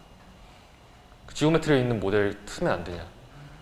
빛이 물체 반사돼서 렌즈 안에 들어와서 투과하고 꺾여 들어와가지고 포컬 렌스 프린시펄 엑시스 맞춰갖고 들어와서 한 점에 모여서 이미지가 만들어진다. 이거는 다 풀린 건데 이걸 왜 러닝 방식으로 다시 바꿀까? 이 얘기를 많이 하는 거죠. 그래서 일단 한번 시도는 해봅니다. 일단 한번 해봐요. 일단 한번 해본 게 3D 지오메트리를 한 번에 다 학습하는 거는 처음에 누군가 해보려고 했는데 논문거리가 안 나왔어요. 왜냐면 그 당시에 뭐 데이터셋이 부족했을 수도 있고 아이디어가 안 나왔을 수도 있고 아니면 뭐 PC 자원이 부족했을 수도 있고 그래서 지오메트리를 추정할 수 있는 그런 프라이어를 학습해보자. 뎁스 정보를 학습한다든지 포즈 정보를 학습한다든지 페어 정보를 학습한다든지 뎁스 뭐 그런 것들을 이제 학습한다고 나온 게 2017년에 가장 성공적이었던 거. 이 전에 나왔었던 것들은 좀 많이 실패했어요. 근데 언딥 뷰어라고 나옵니다. 이거는 학습 용도로 스테레오 이미지를 써요. 왼쪽 오른쪽 그라운드 트루스를 사용해가지고 얘를 가지고 뎁스 이미지 이제 이 두 개를 가지고 뎁스 이미지와 두 이미지 사이의 포즈를 추정하는 그거를 이 네트워크를 만들어요.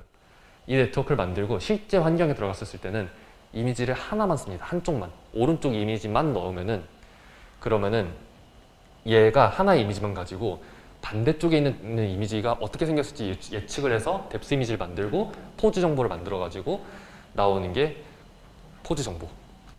포즈 정보가 나오고요.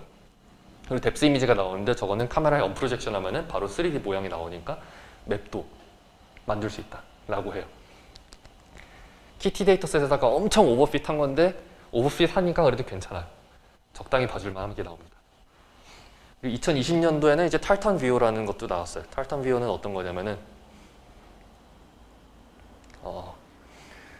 얘는 엔드-투-엔드 비주얼 오도메트리 같은 거라고 보시면 될 것 같아요. 물론 완전 엔드-투-엔드는 아니지만 첫 들어온 이미지들 들어오는 걸 보고 나서 이미지 두 개를 매칭을 하고 옵티컬 플로우를 하고 포즈를 뽑는 네트워크를 셋 다 이어갖고 만든 거예요. 그러니까 엔드-투-엔드라고 제가 얘기한 거는 싱글 네트워크가 인풋 아웃풋을 한다는 게 아니라 그 모든 게 그걸로 그 네트워크로 이어져 있다 라는 의미인데 얘가 그래서 장점이 뭐가 있냐라고 하면은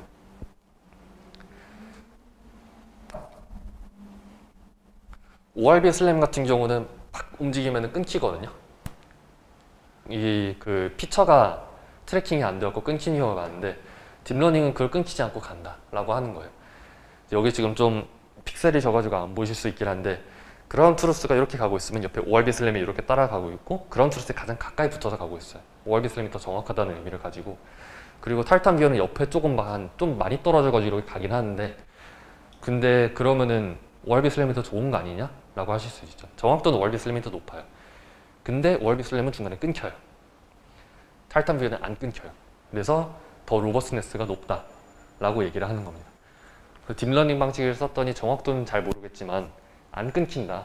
이거는 이노베이션이다. 이렇게 얘기를 하는 거죠. 근데 사실 슬램 하는 사람들 입장에서 봤을 때는 끊기면 그냥 껐다 키면 되지. 이렇게 생각하는 경우도 많거든요. 굳이 저거를 저렇게 해야 되나? 라는 생각도 들고. 다른 방법들도 있어요. 이제 뭐 D3 뷰어라고 해서 이미지들을 가지고 뎁스를 추정을 하고 포즈를 추정하고 그 다음에 빛 반사에 대한 uncertainty, aleatoric uncertainty라고 하는데 그거를 추정을 한 다음에 걔네들을 기존에 있는 슬램 옵티마이제이션 프레임워크에다 넣은 거예요. 그러니까 프론트엔드를 전부 다 딥러닝으로 바꾸고 백엔드만 기존의 것들을 썼다라고 해요. 예, 시간상 그냥 넘어가도록 할게요. 근데 결국은 이런 여러 가지 방식을 했는데 결과는 뭐냐라고 하면은 조금 더 개선된다라는 거예요. 결국에는 아까 봤었던 것처럼 기존의 모듈을 딥러닝을 갈아치운 거랑 별 다른 게 없어요. 조금 더 다양한 환경에서 작동하고 조금 덜 끊기고 조금 더 정확도가 높아질 때도 있고 근데 속도가 빨라지진 않았어요. 이건 근데 사실 연구니까 어쩔 수 없는 거죠. 사실 굳이 막 논문을 쓰는 사람들이 이거를 가속시켜갖고 엄청 빠르게 할 생각은 없고 근데 사람들이 여기까지 오니까 이제 이거를 저도 되게 안타까워하면서 많이 고민했거든요. 슬램에 정말 진심인 사람들 학교에 가면 다 얘기하고 있어요. 딴 데는 딥러닝 적용하면은 와 쩐다. 이제 이 업계는 뒤집어졌어. 이제 막 이렇게 얘기를 하는데 왜 슬램은 왜 딥러닝 적용해도 그게 그거 같냐? 왜 안 좋아져? 괜히 슬램 연구 끝났다라고 하는 게 아니다. 괜히 펀딩 안 들어오는 게 아니다. 이렇게 얘기를 하는 거예요. 그래서 사람들이 많이 고민합니다. 슬램의 본질이 뭐였지? 결국에는 우리가 풀고 싶어 하는 게 뭐냐? 우리가 너무 그냥 딥러닝이 잘 된다고 생각하니까 딥러닝을 그냥 보이는 데다 대충대충 붙여갖고 적용하느라 그런 게 된 게 아닐까. 정말 슬램과 딥러닝이 잘 만날 수 있는 곳이 어딜까를 굉장히 고민을 많이 하게 돼요. 저도 그런 거 고민 많이 했고. 그래서 요즘에 나오는 얘기들이 스페이셜 퍼셉션, 스페이셜 AR라는 단어로 많이 나옵니다. 공간 감각이라는 뜻이고요. 슬램의 본질로 돌아가면 이거예요. 내가 있는 곳 주변은 어떤 공간이고, 그리고 나는 그 안에 어디 있는가, 이걸 풀려고 하는 건데, 모듈이 어떻게 생겼고 뭐 피처, 다이렉트 뭐가 됐든 상관이 없는 거예요. 풀려고 하는 건 이거예요. 내 주변은 무슨 공간이고 난 어디 있는가. 지금까지 봤을 때는 라이다, 카메라 다 필요 없어요. 다 상관없어요. 다 잊어버리고 새로 시작하자 라고 하는 겁니다. 그리고 지금까지 만들었던 거에 단점들을 봤었을 때 포인트 클라우드 맵, 뭐 메쉬 맵, 오큐펀시 그리드 맵 열심히 수학적으로 잘 된 건 맞긴 한데, 그거 그래서 지금까지 그거 갖고 뭐 했는데 라고 생각했었을 때 하나도 인터랙션이 가능한 게 없는 거예요. 딥러닝으로 하면은 뭔가 이게 강아지다, 이게 고양이다, 이게 뭐 자동차다, 뭐다, 클래스 정보가 나와가지고 바로 액션을 어떻게 취할 수 있다 이런 게 나오는데, 슬램은 그게 아니라 포인트 클라우드 맵. 그래서 이걸 뭐 어떻게 하라고. 벽이다 아니다. 저기 안 받기만 하면 되는 거야? 이거밖에 없는 거야. 그래서 내 주변에 있는 공간이 뭔데? 포인트 클라우드. 뭐라는 건지 별 의미가 없는 거죠. 내 주변은 어떤 공간이고라고 하려면은 적어도 이건 테이블이야, 이건 노트북이야. 내 앞에 테이블이 있고 노트북이 있어. 노트북과 인터랙션 하려면 어떻게 해야 돼. 이런 게 있어야 되는데 그런 거 전혀 없이 그냥 포인트 클라우드야. 이러니까 답이 없는 거죠. 좋아, 그러면은 주변 공간을 어떻게 인식을 하게 할지 생각을 해보자. 그때부터 스페셜 AI에 대한 단계를 나눠요. 레벨 1, ORB 슬램처럼 포즈랑 스파스 맵만 만드는 거. 레벨 2, 조금 더 덴스한 맵을 만드는 거. 레벨 3랑 4가 새롭게 생깁니다. 세만틱 언더스탠딩. 정말 의미론적으로 주변 환경을 이해를 할 수 있을까? 네 번째는 세만틱을 뛰어넘어서 오브젝트랑 어떻게 인터랙션을 할 것인지, 움직이는 것들을 구분을 할 수 있을 것인지에 대한 단계가 생겨나게 돼요. 그래서 세만틱 언더스탠딩 레벨 3, 이거에 대해서 좀 얘기를 해보면은, 가장 먼저 시작된 거는 2D 오브젝트 디텍션과 세만틱 세그멘테이션을 이미 잘 되어 있는 것들을 써보자 라는 겁니다. 기존에 슬램도 잘 되어 있고 오브젝트 디텍션, 세만틱 세그멘테이션 잘 되어 있는데, 기존에 나오는 맵 위에다가 세만틱 레이블을 얹어보자. 그러면 적어도 이 포인트 클라우드가 뭔지는 알 수 있겠다. 이게 의자다, 이게 노트북이다, 이건 알 수 있겠다. 그럼 인터랙션을 할 수 있겠다라고 하는 겁니다. 여기 나오는 거는 이제 CNN 슬램이고요. 기존에 SVO에다가 그 마스칼 CNN을 그냥 얹은 거였나 그랬었던 걸로 기억합니다. 마스칼 CNN이었는지 무슨 세만틱 세그멘테이션을 얹은 걸로 알고 있는데 그렇게 된 걸로 알고 있고, 세만틱 퓨전이라는 것도 있는데 얘는 일라스틱 퓨전에다가 똑같은 거 얹는 겁니다. 둘 다 같은 해에 나왔는데 사람들이 생각하는 게 참 비슷해요. 이제 디텍션으로 해볼까 라는 연구를 합니다. 이제 오브젝트 디텍션 하면 2D 바운딩 박스가 나오잖아요. 바운딩 박스도 어떤 물체가 여기쯤 있다는 걸 얘기를 하는 건데, 제가 여기서 봐도 바운딩 박스 여기서 찍힐 거고 여기서 봐도 바운딩 박스 여기서 찍힐 거니까 이 정보를 가지고 물체가 있다는 거를 표현을 해보자 라고 해서 바운딩 박스가 보이는 걸 가지고 물체를 이렇게 찍어주기 시작합니다. 기존에 있었던 그냥 점들 공중에 둥둥 떠다니는 슬램하고는 많이 다르죠. 실제로 내가 지금 운전을 하면서 자동차들이 어디 있고를 알 수 있는 상황인 거고, 그럼 저 자동차들이 멈춰 있나 움직이고 있나 이것까지 구분할 수 있으면은 자율주행에 대한 초석이 깔리게 되는 거고요. 조금 다른 예제로 인도 환경에서는 퓨전 플러스라는 거가 이제 2018년도에 나왔습니다.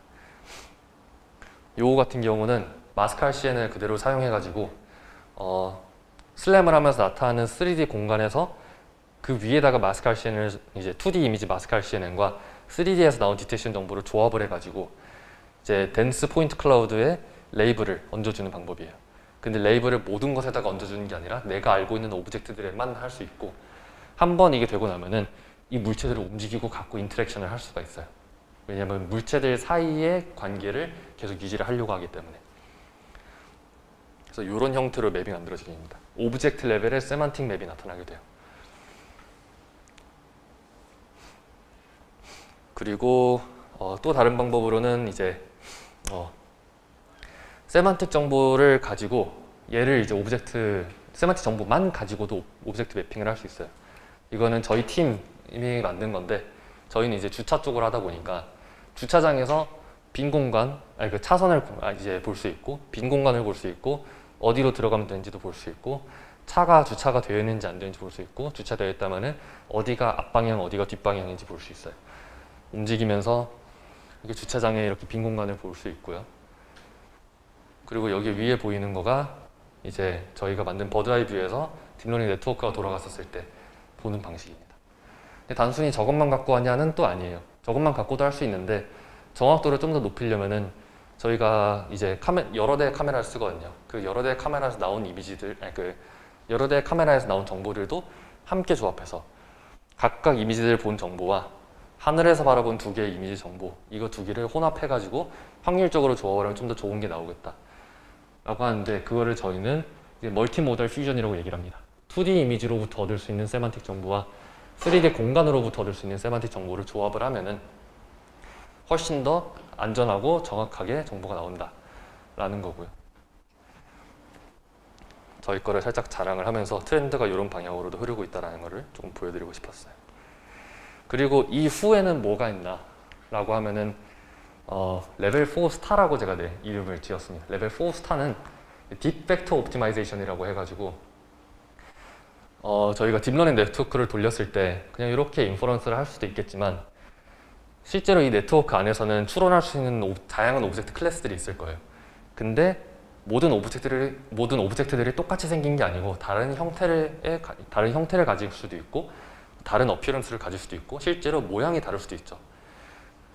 얘도 의자지만 얘보다 조금 더 넓고 짧은 것도 의자고 조금 더 가늘고 긴 것도 의자고 형태 모양도 많이 다를 거고, 그럼 클래스마다 이런 디스트리뷰션을 가지게 될 겁니다. 이 디스트리뷰션을 가지고 우리가 지금 보고 있는 정보, 옵서베이션 정보와 함께 조합을 하면은 쉐입에 대한 정보를 옵티멀하게 구현할 수가 있을 거예요. 이게 그럼 장점이 뭐냐라고 하면은, 옛날에는 이 디스트리뷰션을 얻기 위해서는 모든 형태의 데이터들을 다 한 번씩 본 적이 있어야지 네트워크가 그걸 학습을 했어요. 그걸 보지 않은 상태에서 본다는 거는 그거는 제로샷 러닝입니다. 한 번만 본 걸 저희가 원샷 러닝이라고 하고요. 근데 이제 슬램 같은 경우는 요 디스트리뷰션 안에서 왔다 갔다를 할 수 있어요. 슬램에서는 모션 모델과 옵서베이션 모델을 최적화하기 위해서 다양한 파라미터들을 조정을 하는데, 이 디스트리뷰션 안에 있는 파라미터도 조정을 할 수 있습니다. 그럼 정확히 이게 무슨 의미를 가지냐? 테이블이 길어질 수도 있고 키가 커질 수도 있고 다리가 얇아질 수도 굵어질 수도 있고, 이 뜻은 저희가 어떤 클래스에 대한 디스트리뷰션만 알고 있다면은 그 디스트리뷰션 안에서 실제로 본 적 없는 오브젝트의 형태도 추론할 수 있다. 제로샷 디텍션이 된다 라고 보시면 될 것 같아요. 그래서 레벨 4 스타에서는 이거를 이루기 위해서 이런 방식을 씁니다. 러닝 베이스드 어프로치의 이제 기술을 써가지고 클래스에 대한 매니폴드를 학습을 합니다. 어떤 데이터 매니폴드가 있냐, 그 다음에 슬램의 프로바빌리스틱 최적화를 통해서 최적의 쉐이프를 이 매니폴드를 탐색하면서 찾아낼 수가 있습니다. 그래서 러닝 베이스드 어프로치 방식의 프로바빌리스틱 퓨전을 하는, 결국에는 지금까지 없었던 가장 정확한 3D 공간을 도출할 수 있다는 게 되고요. 그거는 바로 정확한 3D 퍼셉션을 만든다가 될 수가 있겠습니다. 단순히 클래스만 구분하는 게 아니고 클래스와 쉐입과 내가 그 공간 안에 있는 포즈까지 구해낼 수 있다고 보실 수 있겠습니다. 그래서 이거를 실제로 쓰고 있는 곳이 어딨냐? 가장 앞서 있는 곳은 테슬라입니다. 테슬라에서는 오토 라벨링 기술을 한 지지난주에 테슬라 AI Day 2에서 보여줬어요. 정확한 3D 스페이셜 퍼셉션 정보를 기반으로 2D 이미지 퍼셉션을 성능을 높입니다. 걔네는 어떤 거를 하냐면은 요거를 합니다. 요거를 해서 정확한 3D 공간을 만들어요. 근데 이거를 실제로 운행하고 있는 차에서는 할 수가 없어요. 왜냐면 슬램을 하면은 항상 늦거든요. 자율주행 차는 딱 한 번 봤는데 혹시 사고 날 것 같으면 바로 끽 할 수 있어야 되는데, 슬램은 여러 각도에서 봐야 되기 때문에 사고 날 것 같아 하면 이제 사고 난 거죠. 그렇기 때문에 이거는 실제 차에서는 돌릴 수가 없는 거고 걔네 서버에서 돌리는 겁니다. 서버에서 돌려서 정확한 3D 공간을 만들면은 그걸로 뭐냐냐, 3D를 2D로 투영을 시켜서 이 정보를 가지고 2D 디텍션에 그리고 2D 세그멘테이션의 성능을 높입니다. 이걸 가지고 오토 라벨링을 하는 거죠. 옛날 같았으면은 이게 라벨이 좋은 라벨인지 아닌지 모르겠다, 였는데 그게 아니라 그냥 이 시퀀스를 가지고 3D 씬을 만들어 버린 다음에 정확한 슬램과 딥러닝을 섞어서 정확한 3D 씬을 만들고 그걸로 바로 2D 이미지 이제 트레이닝에 이제 2D 이미지 네트워크에 트레이닝에 바로 넣는 거죠. 그래서 오토 라벨링으로 쓸 수 있습니다. 실제로 여기서 쓰는 거 하이 프리시전 트라젝토리 여기 보시면은 비주얼 이너셜 오도메트리라고 보이실지는 모르겠지만 슬램을 써가지고 포즈 구한다라고 하고 그걸 가지고 세만틱 맵을 리컨스트럭션 한다 라고 해요.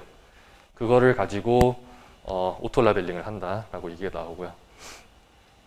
그리고 오토 라벨링이 아니라 실제로 쓰려고 하는 것들 연구단에서 많이 해요. 연구단에서는 코드 매핑 여기 두 곳은 제가 굉장히 좋아하는 연구실인데 코드 매핑이라는 이 프로젝트 같은 경우는 뎁스와 포즈에 대한 정보를 이미지가 들어왔었을 때 오토 인코더로 압축을 시켜 놓은 거예요.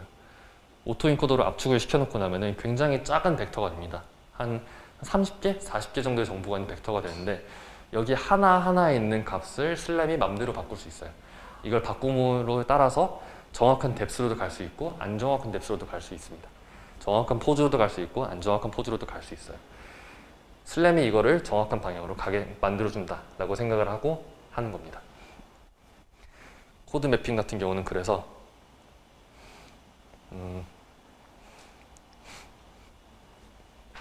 모노 카메라임에도 불구하고 이렇게 덴스한 씬을 만들면서 갈 수 있다는 걸 보여줘요.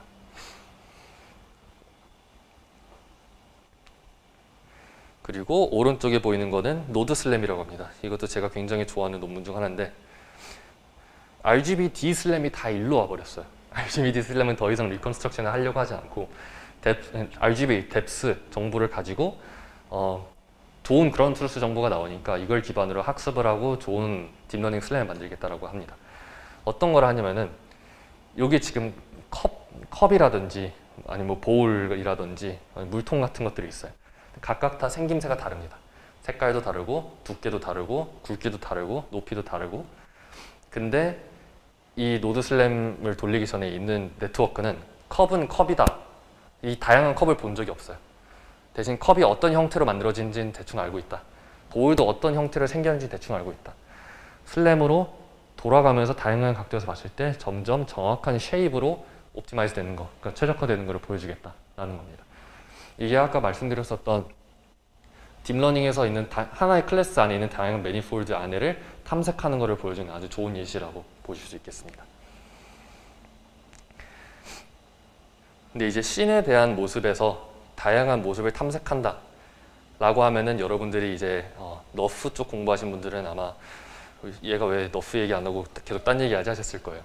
너프가 사실 2020년에 나오고 나서 굉장히 핫하죠. 왜 핫하냐고 하면은 3D 씬에 대한 정보 자체를 네트워크 하나에다 담을 수 있고 그거를 이제 학습을 시킬 수 있다는 건데 학습을 시킬 수 있다는 것은 미분이 가능하다는 형태라는 거죠. 미분이 가능하다는 건 슬램에서도 옵티마이제이션을 할 수 있다는 얘기입니다. 그렇기 때문에 슬램 안에다가 너프 네트워크를 아예 넣어버린 논문이에요. 나이스 슬램이라는 논문인데 원래는 아이맵이라는 논문이 먼저 나왔는데 그거가 좀 많이 비효율적이다. 그래서 개선시킨 게 나이스 슬램이라는 논문입니다. 이거를 쓰면은 어떤 좋은 점이 있냐? 너프를 슬램에다 넣었더니 어떤 효과가 있었냐? 안 보이는 곳에 대한 맵을 만들 수 있습니다. 제가 이렇게 앉아서 이 의자를 보면은 이 의자의 뒤는 제가 보이지 않으니까 어떻게 생겼는지 모르니까 맵을 만들 수 없죠. 근데 너프는 내가 이 씬에 대해서 학습을 했고 내가 본 적이 없는 곳에 대한 뷰를 만들 수 있기 때문에 보이지 않는 곳에 대한 그러니까 그림자가 진 곳에 대한 맵도 만들 수 있다는 겁니다. 그렇게 되면은 지금까지 없었던 정말 빽빽하게 나오는 맵을 만들 수가 있어요. 빈 곳이 하나도 없는 맵을 만들 수 있습니다. 그래서 나이스 슬램에서 지금 보여주는 것처럼 구멍이 뚫린 곳이 한 곳도 없습니다. 빽빽해요.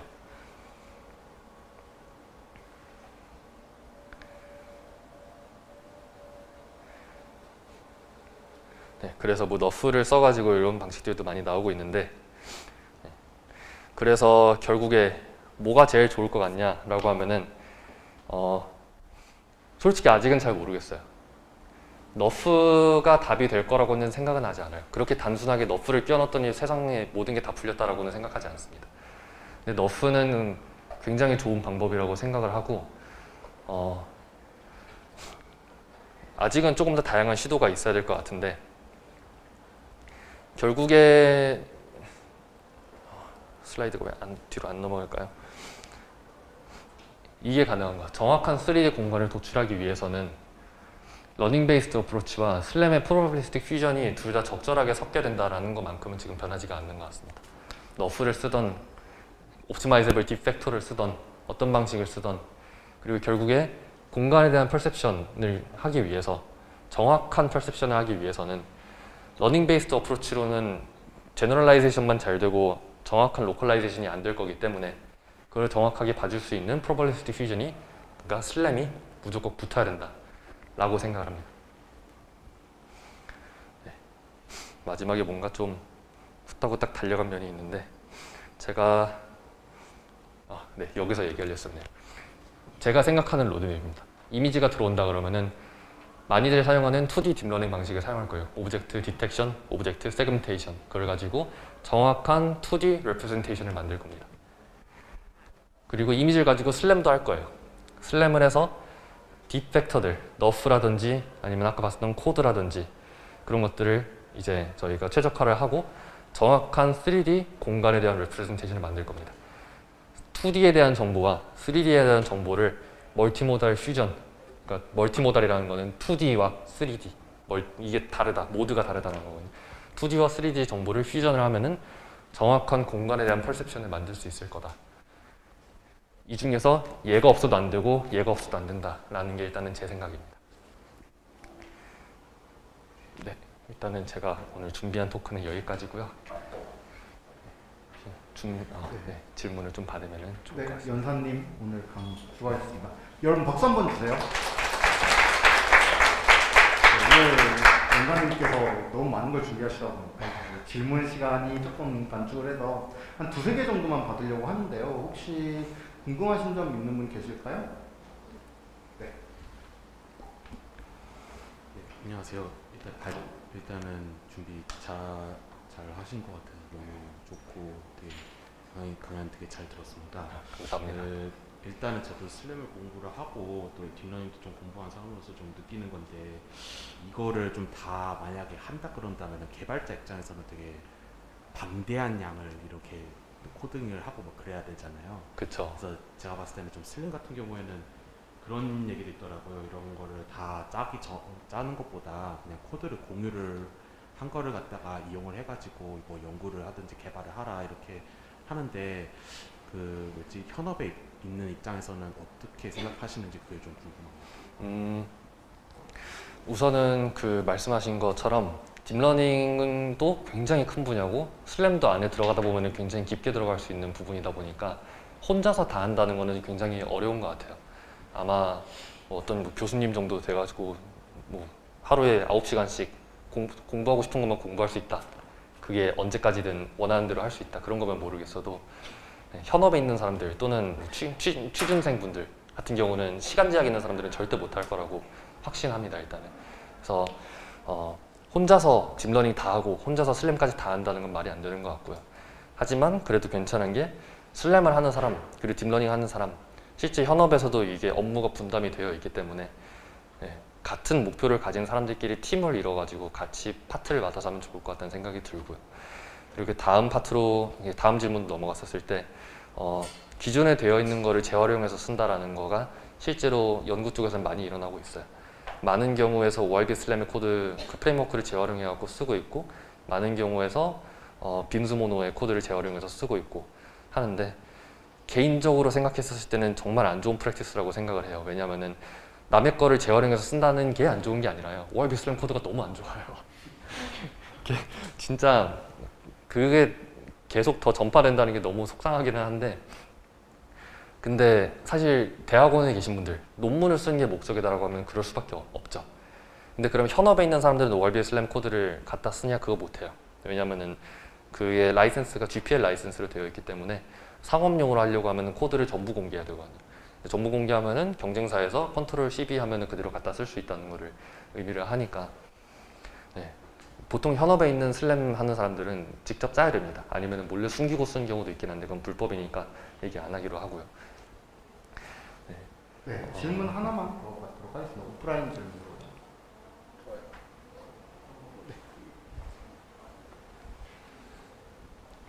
예, 고생하셨습니다. 현업에서 그 아까 파이썬이 느리다고 해가지고 슬램 같은 경우에는 C++를 기본으로 쓴다고 했는데 아까 그 C++로 나온 거하고 인공지능도 어차피 합쳐가지고 표준으로 합쳐가지고 지금 같이 가려고 하는 컨셉이잖아요. 나중에는. 네네. 그러면은 지금 파이썬 기반으로는 늦을 것 같고, 그러니까 슬램하고 속도를 맞추려면은 뭔가 그 인공지능 쪽도 파이썬 말고 그러니까 C++로 현업에서는 그렇게 하고 있는지, 아니면 네. 혹시나 고 언어라고 아까 스레드 간의 인터랙션이 중요하다고 했는데 그 파이썬 같은 경우는 파이썬하고 거의 비슷한데 그 쉬우면서도 열릴 수 있는 고 언어가 있는데 그 같은 경우는 속도가 빠르지 않습니까? 네네. 그거를 슬램에 적용하고 있는 건지 좀 궁금하긴 하네요. 우선 답변을 드리면은 현업에서는 그 속도가 중요한 경우들, 예를 들어서 자율주행처럼 속도가 중요한 경우, 속도나 메모리가 중요한 경우에서는 모든 딥러닝 네트워크들도 다 그 컴프레션 다 되어가지고 C++ 모델로 변환이 돼서 나오게 됩니다. 그래서 전부 다 C++ 프레임워크 위에서 돌아가게 되고요. 보통 이제 많이들 쓰는 게 그 엔비디아의 텐서 뭐가 있었는데 텐서 RT. 네. 그거가 이제 어떤 걸 해주냐면은 파이썬으로 이제 나와 있는 코드들을 이제 가지고 엔비디아 쿠다에 적절한 엔비디아 GPU에서 돌리기 적절한 C++ 또는 C 코드를 변환을 해주는 거거든요. 그래서 그런 것들이 많이 되어 있고요. 그게 없으면 실제로 직접 다시 짜야 되는 거죠.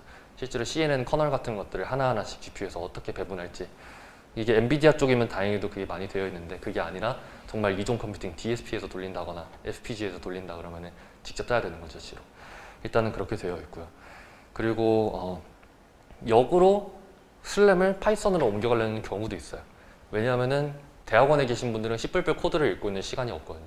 누군가 파이썬으로 옮겨놓고 누군가 돌아가는 슬램에 그걸 만들어 놓으면은 파이썬에 익숙한 딥러닝 연구원들이, AI 연구원들이 더 좋은 논문을 낼 수가 있겠다. 왜냐면 이게 되는지 안 되는지만 검증만 하겠다. 속도는 상관없고. 그런 경우도 많이 있기는 해요. 근데 결국에는 저는 그거는 다시 C++로 돌아올 거니까 조금 살짝 낭비되는 느낌이 있긴 하고요. 고랭 같은 경우는 저도 한번 튜토리얼 돌려보면서 써보긴 했는데 좋더라고요. 일단은 파이썬보다 스레드랑 이런 것들 훨씬 더 잘 관리가 되고, 그리고 속도도 훨씬 빠르고요. 근데 일단은 제가 생각했었을 때 고랭이 일단 제가 좀 잘 고랭을 많이 아는 건 아닙니다. 근데 일단 제가 썼을 때 모든 스레드마다 같은 거를 돌리는 거, 이런 건 굉장히 쉽고 이게 자동 매니지먼트가 되기 때문에 언제든 끝나고 이 할당이 되는 거가 자동으로 된 게 아주 좋기는 한데, 가끔씩 그 스레드 이제 C++에서 돌릴 때는 스레드를 예정된 시간에 켜고 끄고 해야 되는 경우도 있어요. 아니면 메모리를 한 번에 이렇게 왔다 갔다 해야 되는 경우도 있는데, 그런 로우 레벨에 대한 부분이 고랭에서 있는지는 아직은 잘은 모르겠습니다. 그게 된다라고 하면은 그것도 가능한 굉장히 좋은 선택지가 될 수도 있을 것 같아요. 물론 조금 더 깊이 봐야겠지만, 저는 고랭보다는 조금 더 좋게 보는 게 러스트라고 생각을 하고 있어요. 러스트 같은 경우는 C++에서 지원하는 모든 로우 레벨 부분 그 오퍼레이션도 다 지원을 하면서 동시에 C++에서 날 수 있는 메모리 리기라든지 아니면 여러 스레드 간에 이렇게 데이터 레이스 같은 문제 나타나는 것들을 컴파일러가 미리 다 막아줄 수가 있어요. 그래서 저는 개인적으로 생각하기에는 앞으로 한 5년 정도 후에는 제발 슬램이 러스트로 넘어갔으면 하는 그런 바람이 있고요. 왜냐하면 지금 너무 많은 C++ 기반 코드들이 너무 잘못 짜여져 있는 게 많기 때문에 가능하면 좀 더 좋은 언어로 옮겨갔으면 하는 마음이 있습니다. 네, 그러면 저희 온라인에 계신 분들도 되게 많으세요. 네, 혹시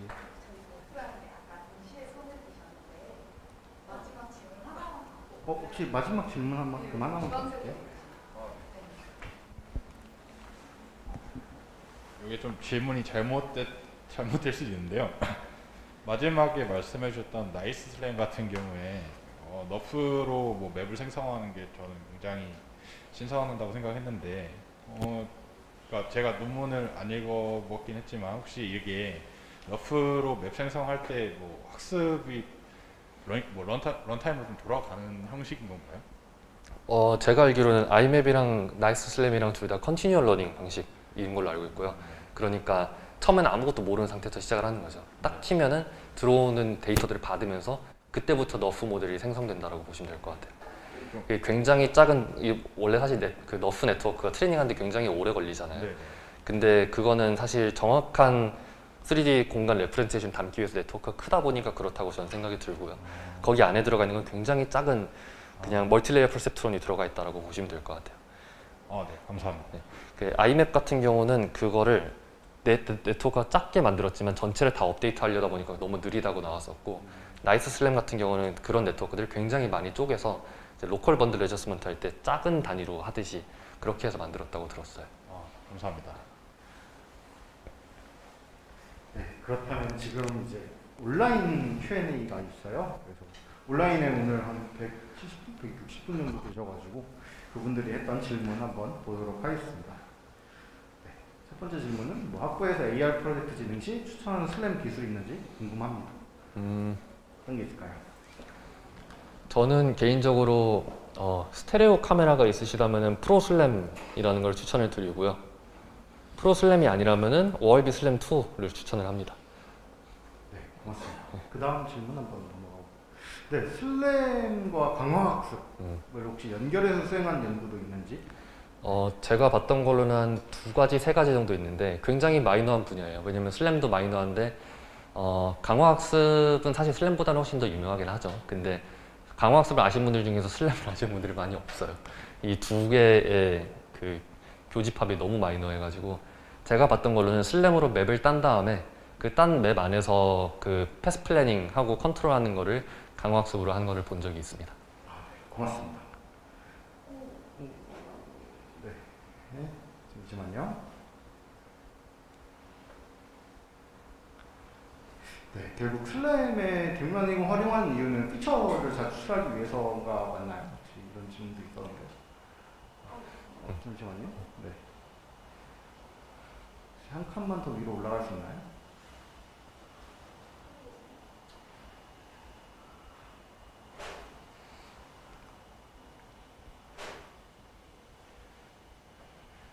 우선은 피처를 잘 뽑는다라고 할 수도 있을 것 같아요. 근데 그냥 단순히 그러니까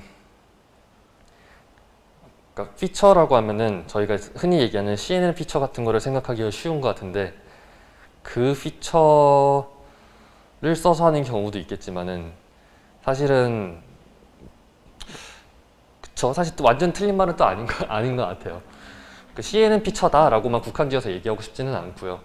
대신에 옵티마이저블 가능한, 그러니까 최적화가 가능한 이 CNN 피처를 가지고 저희가 좋은 프라이어 정보다라고 생각하기보다는 이 매니폴드 안에서 움직여 다닐 수 있는 그런 피처가 나와야 된다라고 생각을 하고요. 근데 그렇게 되면 사실 피처라기보다는 컴프레스드 벡터나 컴프레스드 매니폴드라고 표현하는 게 조금 더 말이 맞는 것 같아요. 네, 고맙습니다. 그 다음 질문 한번 넘어가 볼게요. 네, 슬램을 수학적으로 봤을 때 러닝을 쓰던 이제 기하학적인 방법을 쓰던 간에 결국 디바이스에서 위치를 잘 추정하고 계측을 잘하면 되는 것일까요? 라고 질문 드렸는데 아마 네, 한번 이 슬램에 대한 한번 정의? 이런 걸 좀 물어보신 것 같아요. 네.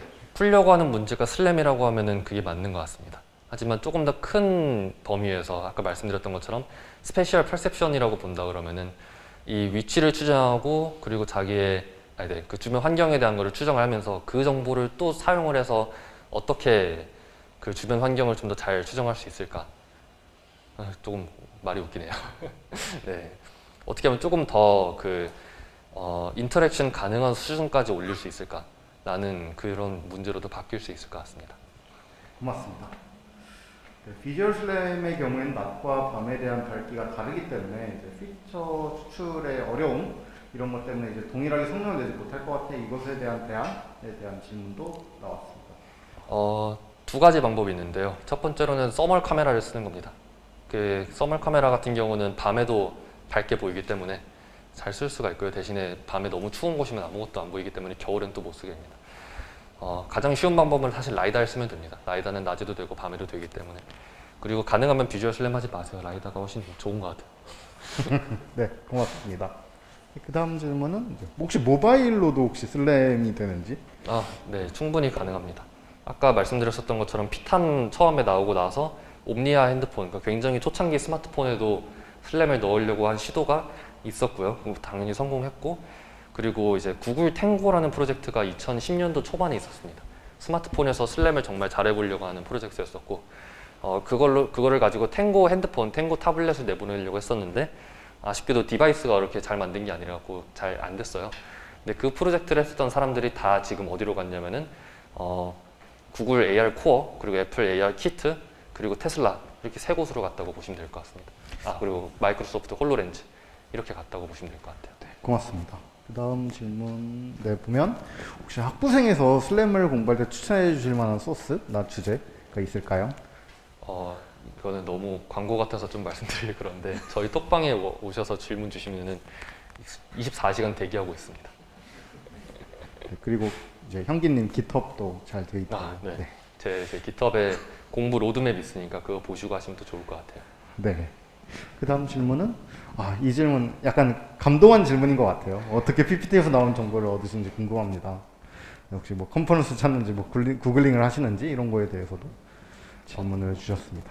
컨퍼런스는 거의 나올 때마다 보는 것 같은데 사실 본다고만 하지만 되게 그냥 빨리 썸네일로만 이렇게 훑어보고 다음 주 주말에 봐야지 하고 이제 저장해놨다가 다음 주 주말에는 유튜브로 마인크래프트 보고 있더라고요. 그래서 그거는 주로 어떻게 하냐면은 컨퍼런스 할 때는 그런 것들을 보고 있고요. 아니면은 구글 스콜라로 제가 좋아하는 교수님들을 구독을 해놨어요. 그리고 이제 새 논문이 나왔다 그러면 에스트랙만 빨리 읽어보고 출근길에 하는 경우도 많고, 그리고 트위터로 이제 교수님들 많이 팔로우합니다. 트위터에 해외 교수님들이 다 맨날 자기 논문들 나 이거 했어, 저거 했어, 나 10년 전에 이거 했어 하면서 계속 올려주셔가지고 많이 팔로우하기 좋아요. 네, 고맙습니다. 혹시 그 다음 질문은 슬램에서 매핑해야 되는 공간이 한정되어 있다면, 뭐 도로주행 같은 경우죠. 그래서 결국 저장하는 맵 정보량도 무한대로 커질 텐데 그런 의미에서 맵을 어떻게 관리할지에 대한 해결책이 혹시 있을까요? 아직 제일 좋은 방법이 뭐다라고 나온 것 같지는 않아요. 근데 우선은 글로벌 스케일로 관리를 하고 있는 곳이 있는데 구글이 그렇게 하고 있습니다.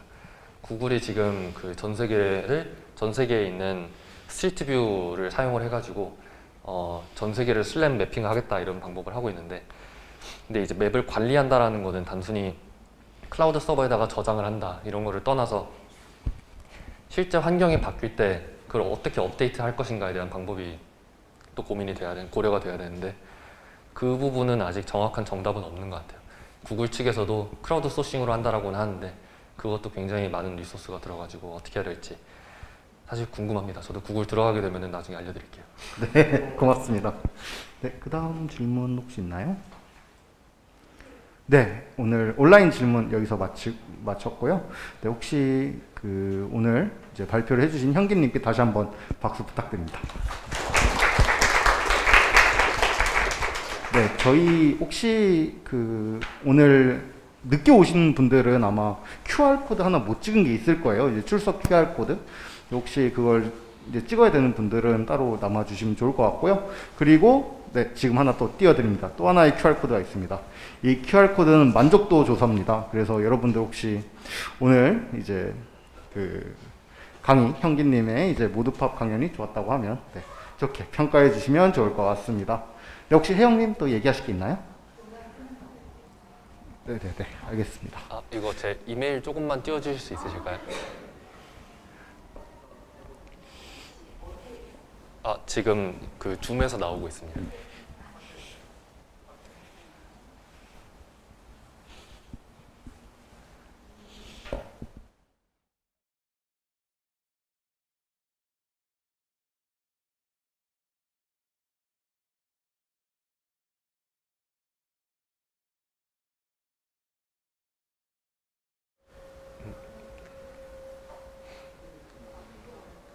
네, 혹시나 질문이 더 있으셨는데 못하신 분들은 제 이메일로 연락을 주시면은 그러면은 제가 성실하게 답변해 드리도록 하겠습니다.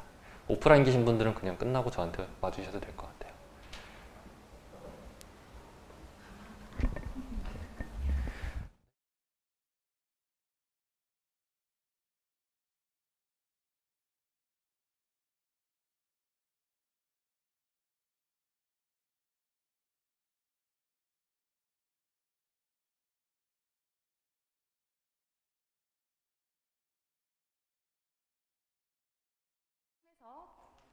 연락하시.